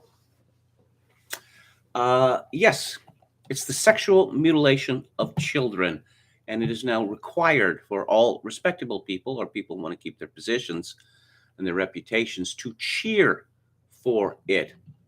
The governor of Texas has directed state officials to open child abuse investigations into families simply because they have provided access to affirming care for your children. Oh, it's affirming, just like choice. Choice means abortion, right? Gender affirming. Gender affirming means that when your 10-year-old daughter says, I'm actually a boy, you are required to say, well, of course you are. And you've always been a boy. What do you want? Do you want, you want hormones? Do you want strap down, a device to strap down your breasts? How about surgery to have them removed and all the rest of it? That's what gender affirming means. He's put the state of Texas on notice that their discriminatory actions put children's lives at risk. Again, 2 + 2 = 5. That in enabling this sexual mutilation of children, this gross insanity, that if you don't affirm this, if you don't cheer for it, you are putting children's lives at risk. And in news from Australia, and this is from Jonathan Van Maren at LifeSite News. Pro-alphabet people, Girl Scouts in Australia transitioned into something unrecognizable. Australian girls will have to sleep in tents with Australian boys in possession of fully functioning male sex organs, and adult women who try to defend the rights of these girls will be fired. It is interesting to note that in the midst of our transgender craze, boys identifying as girls are constantly trying to join female groups and gain access to female only spaces, but girls identifying as boys are not, for example, cleaning house at swim meets or demanding access to various male sports teams. The destruction of female only organizations and spaces by men and boys identifying as women and girls is one of the tragedies of the transgender revolution. The latest casualty is a Karen Lisignoli, who lasted exactly 1 week as CEO of Girl Guides in Western Australia last December before being fired after she objected to a change in the Girl Guides constitution that changed the definition of girl to any person under the age of 18 who lives their lives as female, and changed the definition of woman to any person 18 years or older who lives their lives as female. Of course, they never bothered to define what living your life as a woman or girl are either, because that would be even more difficult to answer once all objective biological answers have been eliminated. One would think that being an advocate for women and girls would be welcome in an organization such as the Girl Guides, and one would be wrong. Lisignoli's firing has been the result of a response on Twitter to Catherine Deves, who leads Save Women's Sport Australia. Quote, I've noticed our constitution panders to this ideology. Can I DM you to find the legal standing on this? If we change it back to biological female, are we breaking the law? Unquote. Lisignoli should have started the conversation with a DM because trans Twitter trolls are constantly trolling for heresy.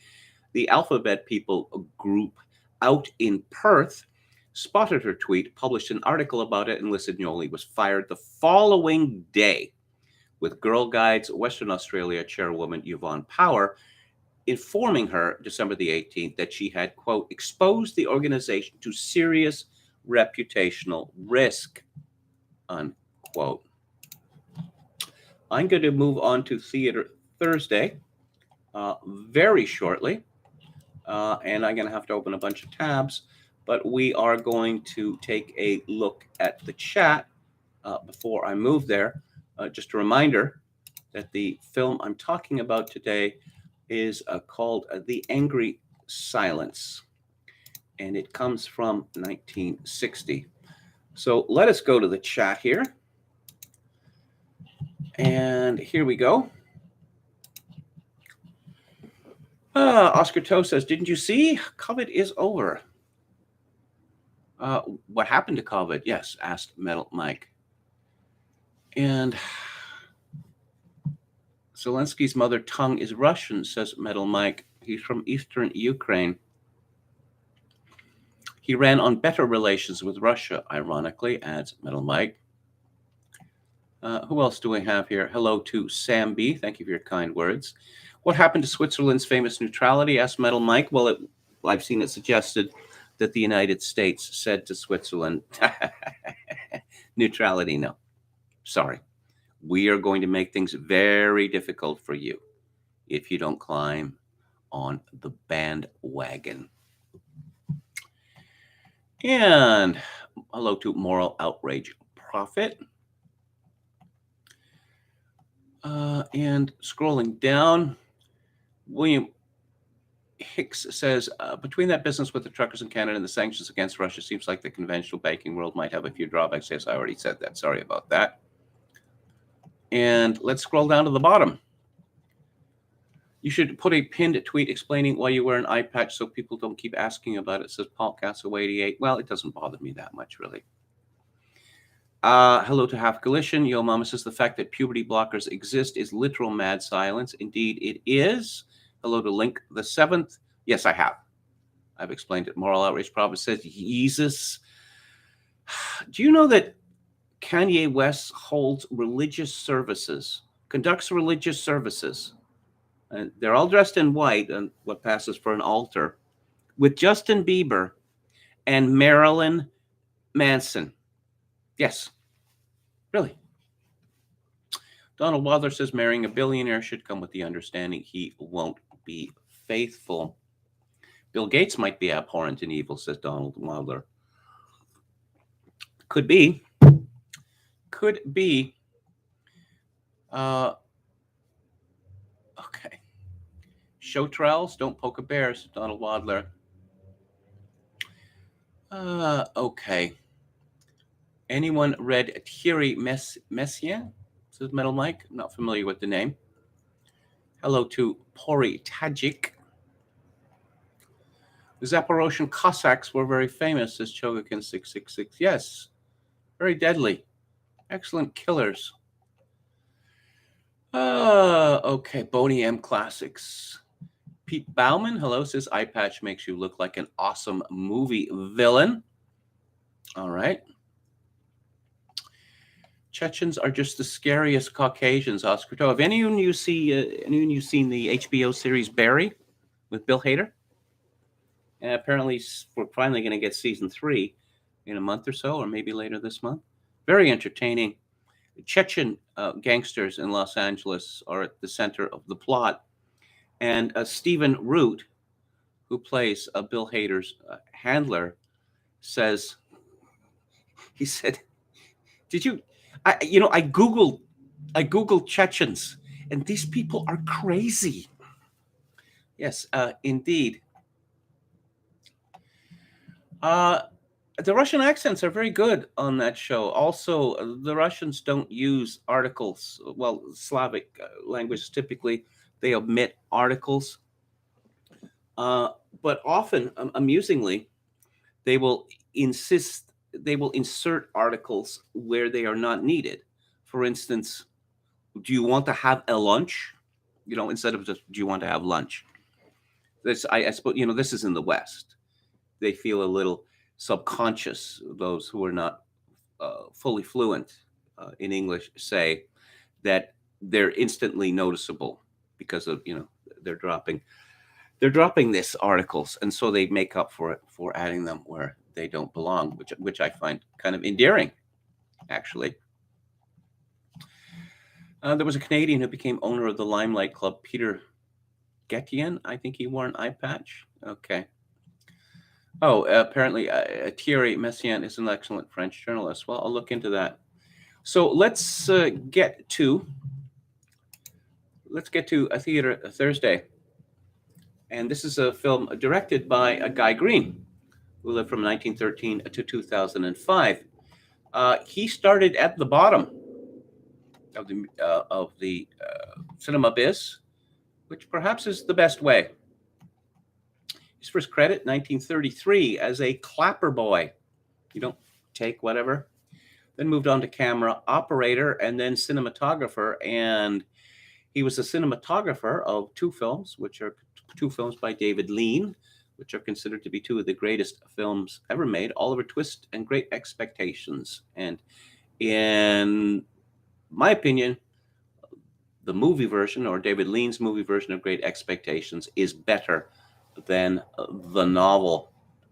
Certainly shorter, but that's not the only reason. He became a director in the 1950s, and I suppose The Angry Silence from 1960 is the film that I suppose made his critical reputation. He had some hits. 55 Days at Peking, Oscar bait movie from 1963.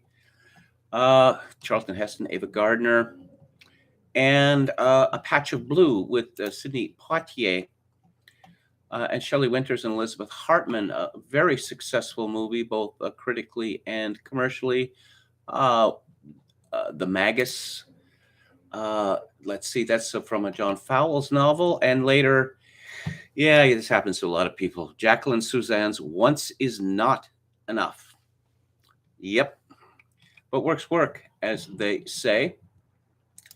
And The Angry Silence was written by Brian Forbes, who was a director, actor, impresario, one of the major figures British film in the 20th century, along with Michael Craig and Richard Gregson.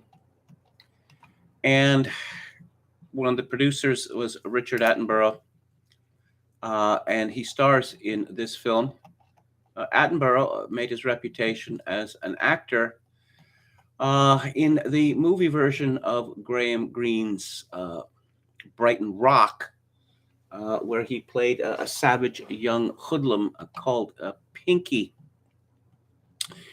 Who else is in this film? The lovely Italian actress Pier Angeli, 1932 to 1971.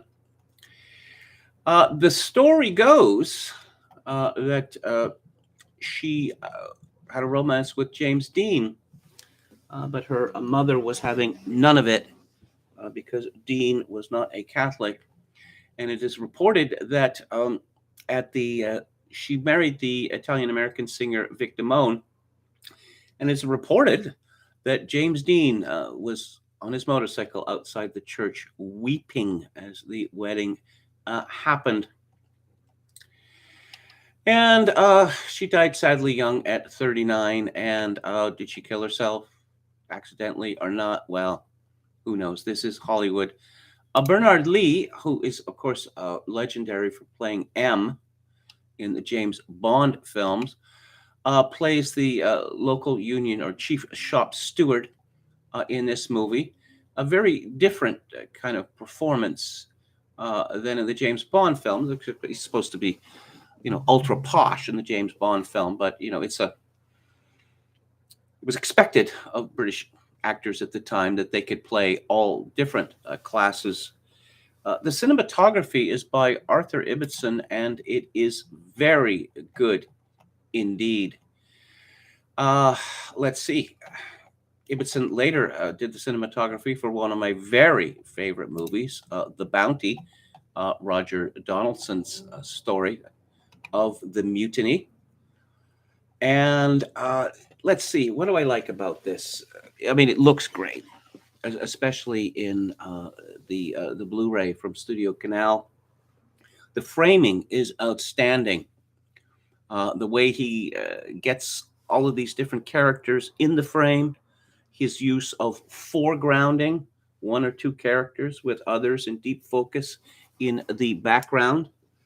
We have Dutch angles in order to indicate alienation, and we have a scene where Richard Attenborough finally loses his composure, where it seems as if the whole of the canteen is swirling around him. Use of handheld camera in particularly tense scenes. It's just, he really has the measure of this film. The music is by Malcolm Arnold. Malcolm Arnold was one of the greatest British composers of the 20th century. Unfortunately, he wrote tonally. And so his works, his symphonies and such like, they were not held in high repute because he wrote music that people actually liked. And so he did a lot of film scores. He won an Oscar for his score for another David Lean film, The Bridge on the River Kwai. The use of music in this film is sparing, which is rather how I like it, but quite effective when it appears. So, last time on Theater Thursday, I talked about a pro-union movie, Harlan County, USA. This has been characterized as an anti-union movie. I think that would perhaps be a little unfair. I should explain that for a great many Britons, tens of millions of Britons belonging to trade unions, it was a community. One might even say a kind of a surrogate religion. We see in this film, which is based on a factory which makes machine parts, that there is the camaraderie of the work itself. There's the camaraderie of the canteen or the cafeteria. There is a factory football team, which is captained by Richard Attenborough, and they hang out at the same pubs. Now that life is gone now. It was destroyed by Margaret Thatcher, and the reason it was destroyed by Margaret Thatcher was because of excesses in trade union leadership, and this film is an example of that. There are statutes regarding the use of union power. Of course, it's been protected for a long time in England, but there are statutes relating to how the union power may be deployed. And there is a variety of strike or withdrawal of wages called a wildcat strike, which is illegal in law. But wildcat strikes had become routine after the Second World War, and nearly brought Britain to its knees in the 60s and 1970s. Actually, it did several times. Also, what they call working to rule, which is another form of withdrawal of labor, in which, yes, I'm going to be at the job, but I'm going to be working about half or 25% as well as I can. The time this movie came out in 1960,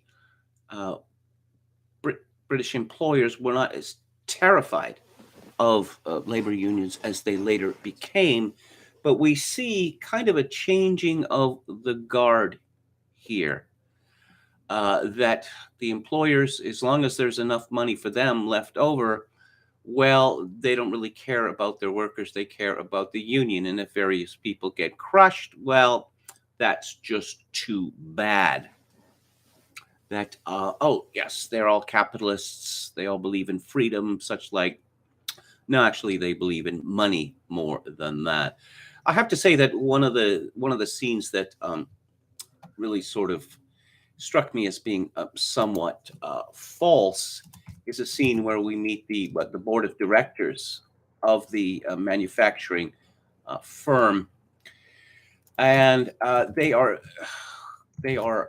displayed rather like the bigwigs in a film which came out 9 years earlier, Alexander McKendrick's Ealing classic, The Man in the White Suit, with Alec Guinness. Actually, this was something about a subgenre, in British films in the 1950s and 60s. The idea that there had this combine between management and labor, not paying attention to individuals.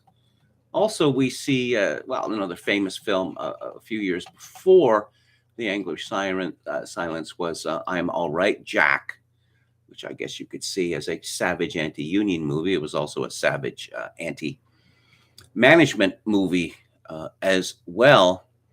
And I believe it was Malcolm Muggeridge appears in I'm All Right, Jack. And we see some well-known journalists, such as Daniel Farson and Alan Wicker, appear in The Angry Silence. So right from the very beginning, there's something off at this factory. We see a man who is played by Alfred Burke, and he plays a character called Travers, and he is rather smuggled into the plant or smuggled into a meeting with the head unionist there, Bert Connolly, played by Bernard Lee.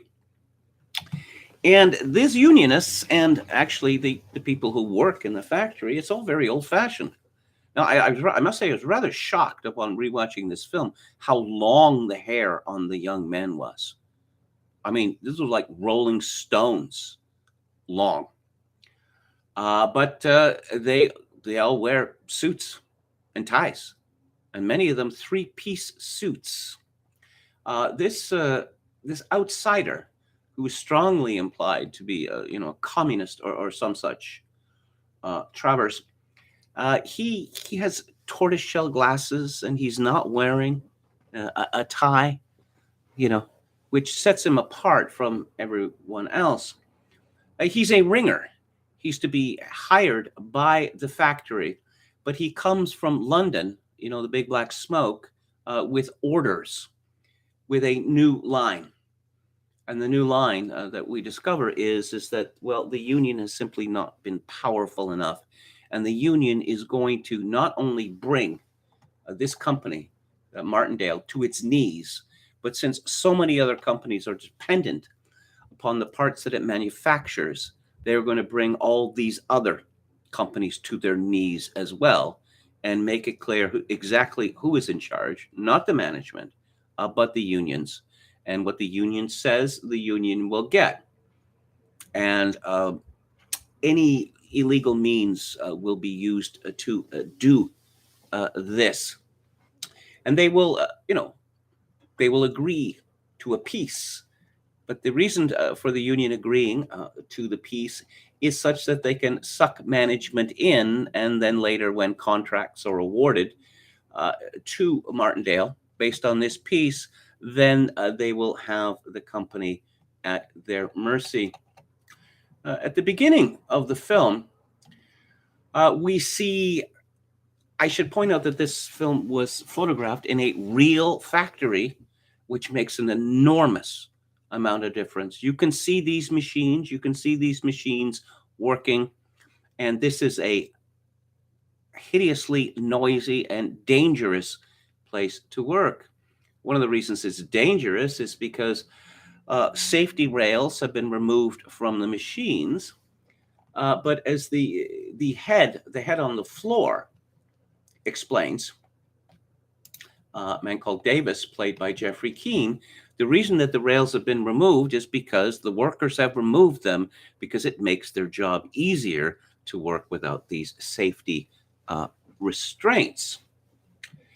So we see, Richard, we see all of the men coming to work, most of them on bicycles, some of them on foot, and we see a handsome young man who turns out to be a lodger in the house of Richard Attenborough and his lovely wife, Pier Angeli.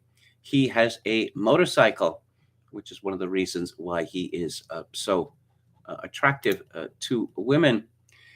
This movie is, for its time, it is rather explicit about sexual matters, really rather surprisingly so, I would have to say. Michael Craig plays the lodger. And what is he interested in? Well, he's interested in clothes and his motorcycle, and he's interested in birds. Very interested in birds, indeed. And, he's a lodger because he wants to save money, so he has more money to spend at the pub and on birds.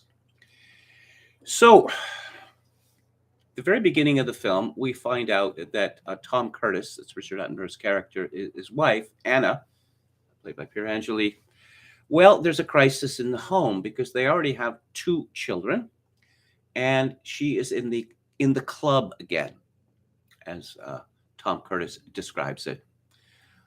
She is an outsider because she is Italian. She had been hired in a white-collar job by the factory, and then Richard Attenborough had swept her off her feet, and there is some resentment because of this. But anyway, she's in the family way again, and so this causes Attenborough some anxiety. They don't have a lot of room in their flat. They've got a lodger, and there's a question of money. How are they going to pay for this? And we learned that Anna, who's a very emotional woman, had taken it very badly with comments that Tom Curtis had made.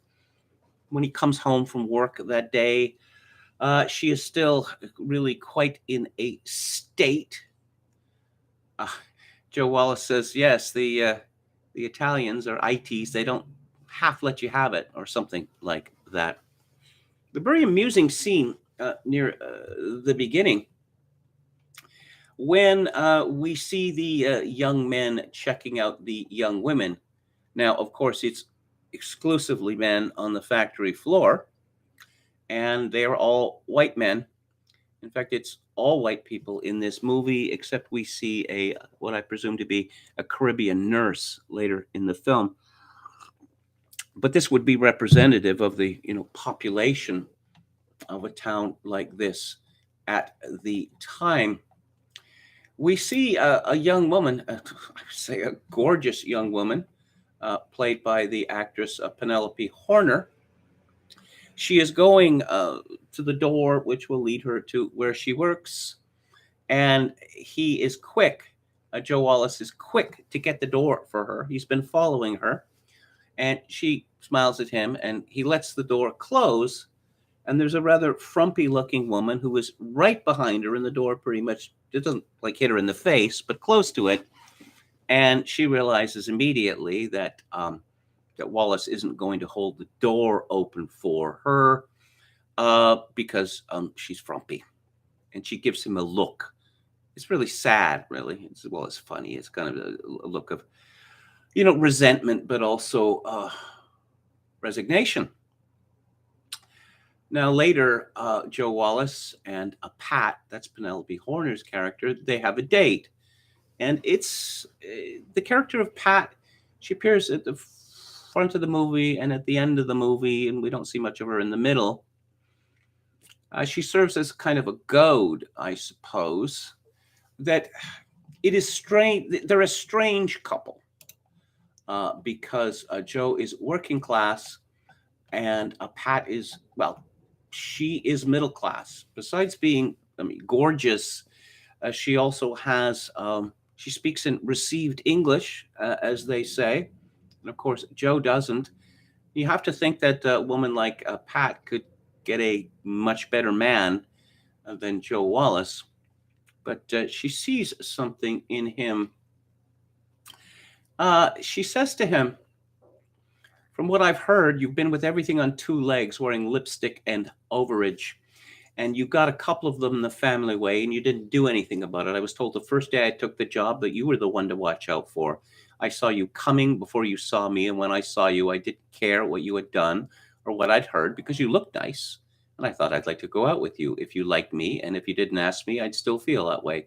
But that doesn't mean I'm going to be like all the rest, or you're going to get it the first time, because I want something more than that. If you can't give that to me, better know right away so we don't waste each other's time." And Joe says, "I see. Yes, I see. Well, that just about wraps it up then, doesn't it?" Because he's not interested. And this isn't played up. It's quite subtle. But for the rest of the movie, we see Joe with a series of what might be called scrubbers. And Joe isn't particularly interested in looks. He is just interested in women who are going to put out. And he finds a great many of them. Now, Bernard Lee's character, the head shop steward, he's up to something. And he's getting instructions from London. And basically, they want to close shop. Close shop means that everyone who works with the factory must be a member of the union. They have bigger plans, as previously mentioned, but they're looking to provoke something. So an all-hands meeting is set during dinner, as they say, or luncheon, as we would say, for all of the workers in the canteen.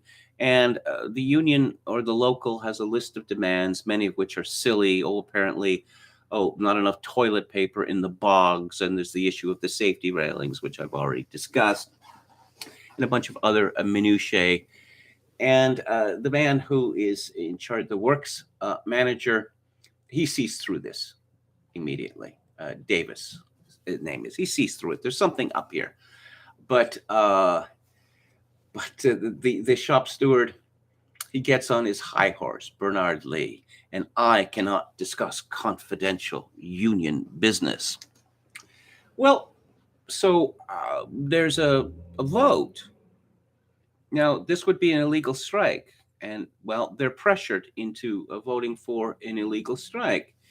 And there's an ancient man who probably been at the factory for, 50 years or something like that, named Arkwright, played by Beckett Bould, who he's been around long enough to understand that A strike without official union backing is very dangerous. And why are they being stampeded into this? Well, they're being stampeded into it because of the will of the majority. Now, this is manufactured consent, and this is one of the themes of the film, is the dangers of a mob mentality.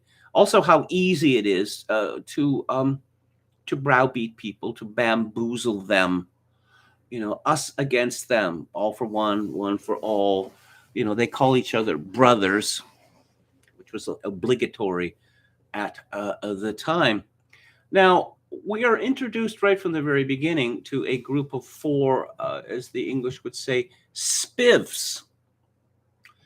And they are very well dressed indeed in their sharp suits, and they consider themselves to be ladies' men. Brian Bedford plays Eddie. Brian Murray plays a man who's called Gladys, a nickname which he hates, but he's called Gladys because of this girlish mop of curls on his head. And there's two others. Gladys's character, he's dim, rather like dim in A Clockwork Orange, and I rather suspect that the character in A Clockwork Orange was modeled on him. And they are stroppy. Oh, are they ever stroppy? And always stroppy. But they go along with the majority. They're not married. They don't need the money, not immediately from their jobs. And they like to stir up trouble. There's a small group of workers, and Tom Curtis is one of them, and Ancient Old Arkwright is another, who are not going to go along with the Wildcat illegal strike. And, I should mention Oliver Reed plays a rather small role, one of his earliest roles as a thuggish union member.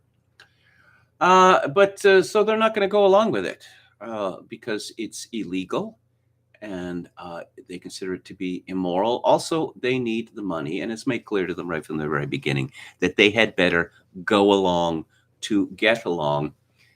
And it's an excellent performance by Richard Attenborough. And you see that his character is revealed to the extent that he is coerced. That early on, there's a visit by Bert Connolly attempting, to be avuncular with him. That, this is for your own good, but there are implied threats. And this is a visit to his home. And Tom Curtis does not take this very well. You're going to intimidate me in front of my wife in a home where my children sleep? And he's not having it. And the more they push against Tom Curtis, the harder he pushes back.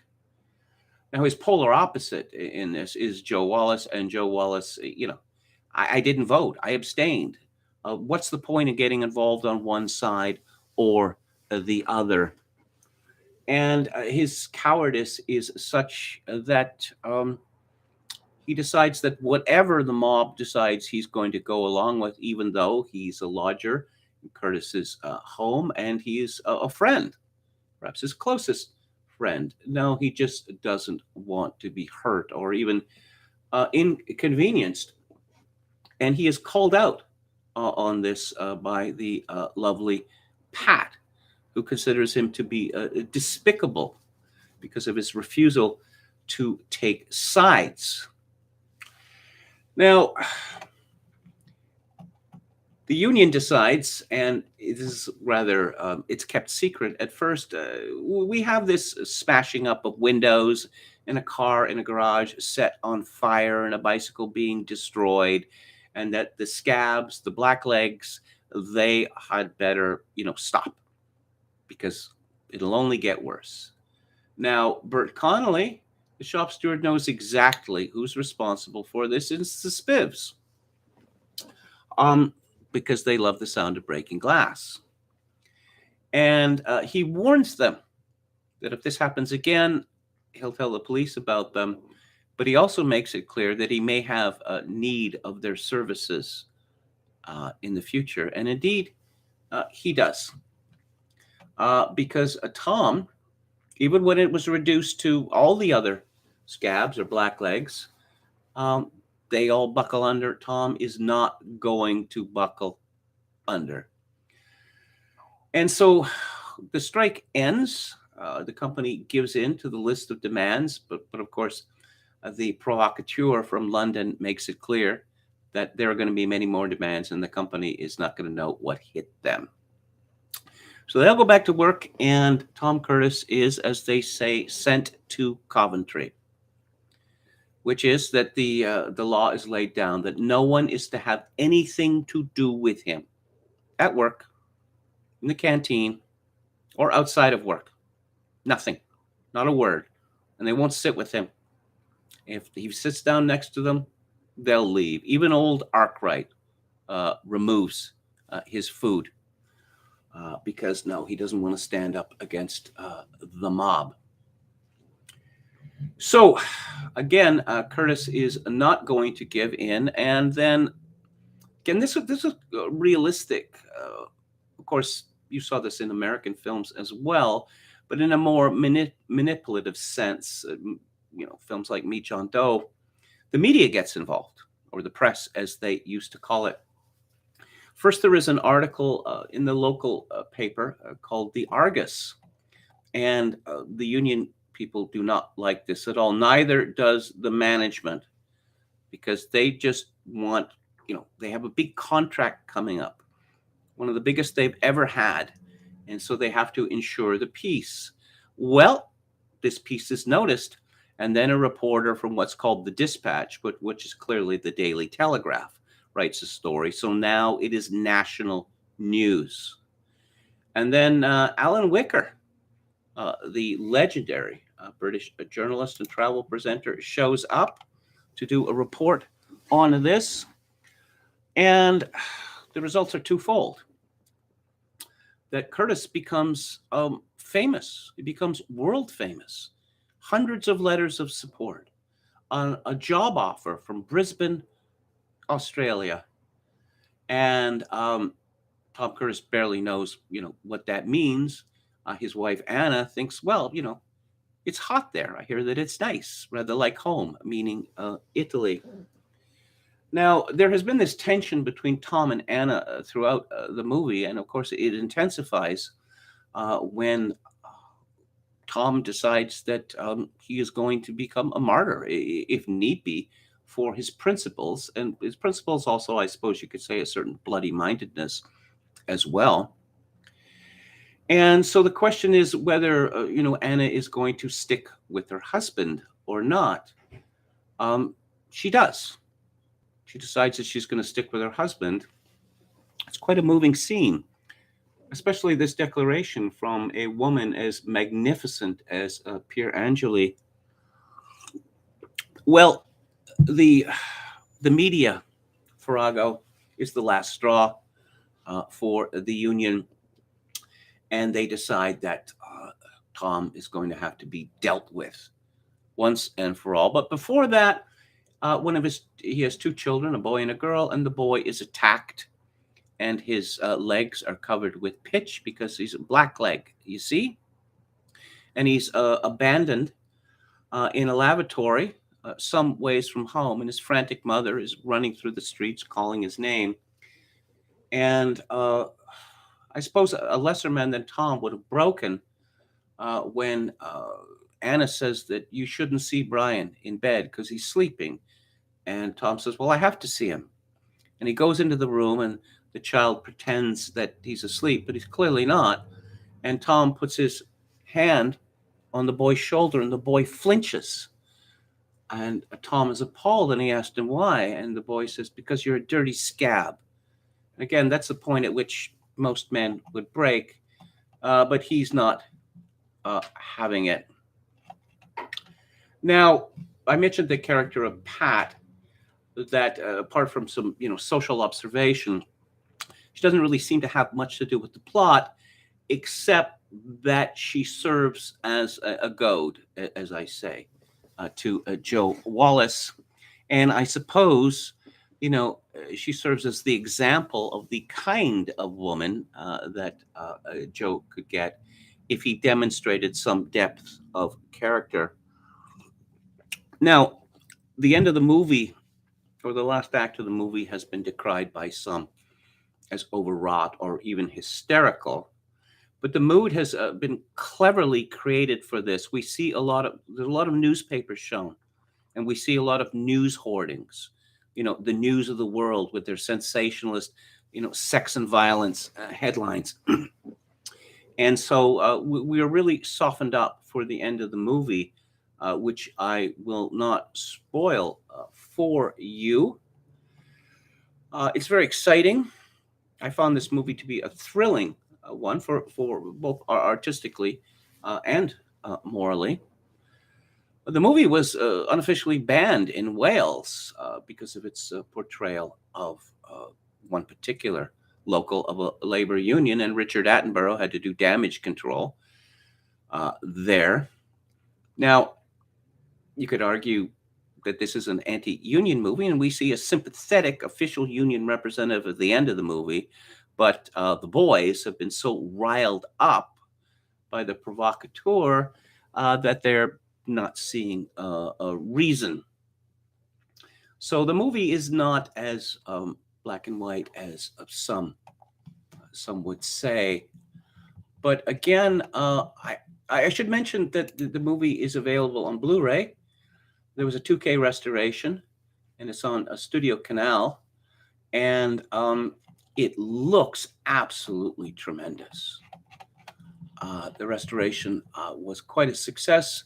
It's available on Amazon Prime as well. Now, when I first saw this movie on television when I was about 6 or 7 years old, something like that, and I hadn't seen it for 50 years, close to that. And of course, this is a world which is completely vanished, So it has anthropological and sociological import as well. But artistically, it is exceedingly strong. As one might expect in a British movie of that era, the cast is uniformly good. And I mean, you could call this, what would you call this? Kitchen sink movie. You could call it English neo-realism, perhaps. A message film, but the message isn't. The film doesn't exist to support the message. I'll put it that way. The story comes before the message. And Tom Curtis admits near the end of the movie that, the funny thing is I can see both sides of this. It would have been easier. It would have been easy to make the union look far worse than it comes across in this movie. But of course, this sort of naked display of power, particularly physical power, without a consequence, without responsibility, is something that appeals to the spivs, to the thugs that we see in this film. Anyway, this film has my highest recommendation, and that's my thoughts on it. Let's have a final look at the chat, which seems to have disappeared. Anwar says, I always remember Bernard Lee from his small role in The Spy Who Came In From the Cold. I like that film. It's a very, very downbeat film. That's Richard Burton, right? I mean, he's not chewing the scenery as he does in so many other films. Anyway, as I said, those are my thoughts on The Angry Silence.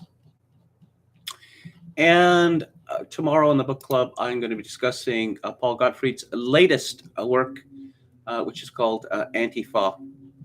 And so you know what that's about, right? I'll be back on the air tomorrow at 4 p.m. Pacific, 7 p.m. Eastern. Thank you all for tuning in. I greatly appreciate it. If you would like to make a donation to the live stream, my PayPal account is linked to kevin_grace@hotmail.com. And if you're in Canada, donations may be made directly to the live stream via Interact at Kevin Grace at Shaw And as always, oh, Cyril Cusack. Cyril Cusack, one of my favorites. Cyril Cusack is great in everything he was ever in. Thank you for mentioning him, Anra. But I leave you, as always, with this. In these days of social atomization and a civilizational collapse, I do dearly wish that you, my dear viewers and listeners, manage to forge a genuine human connection in order to ease the burden. Good night.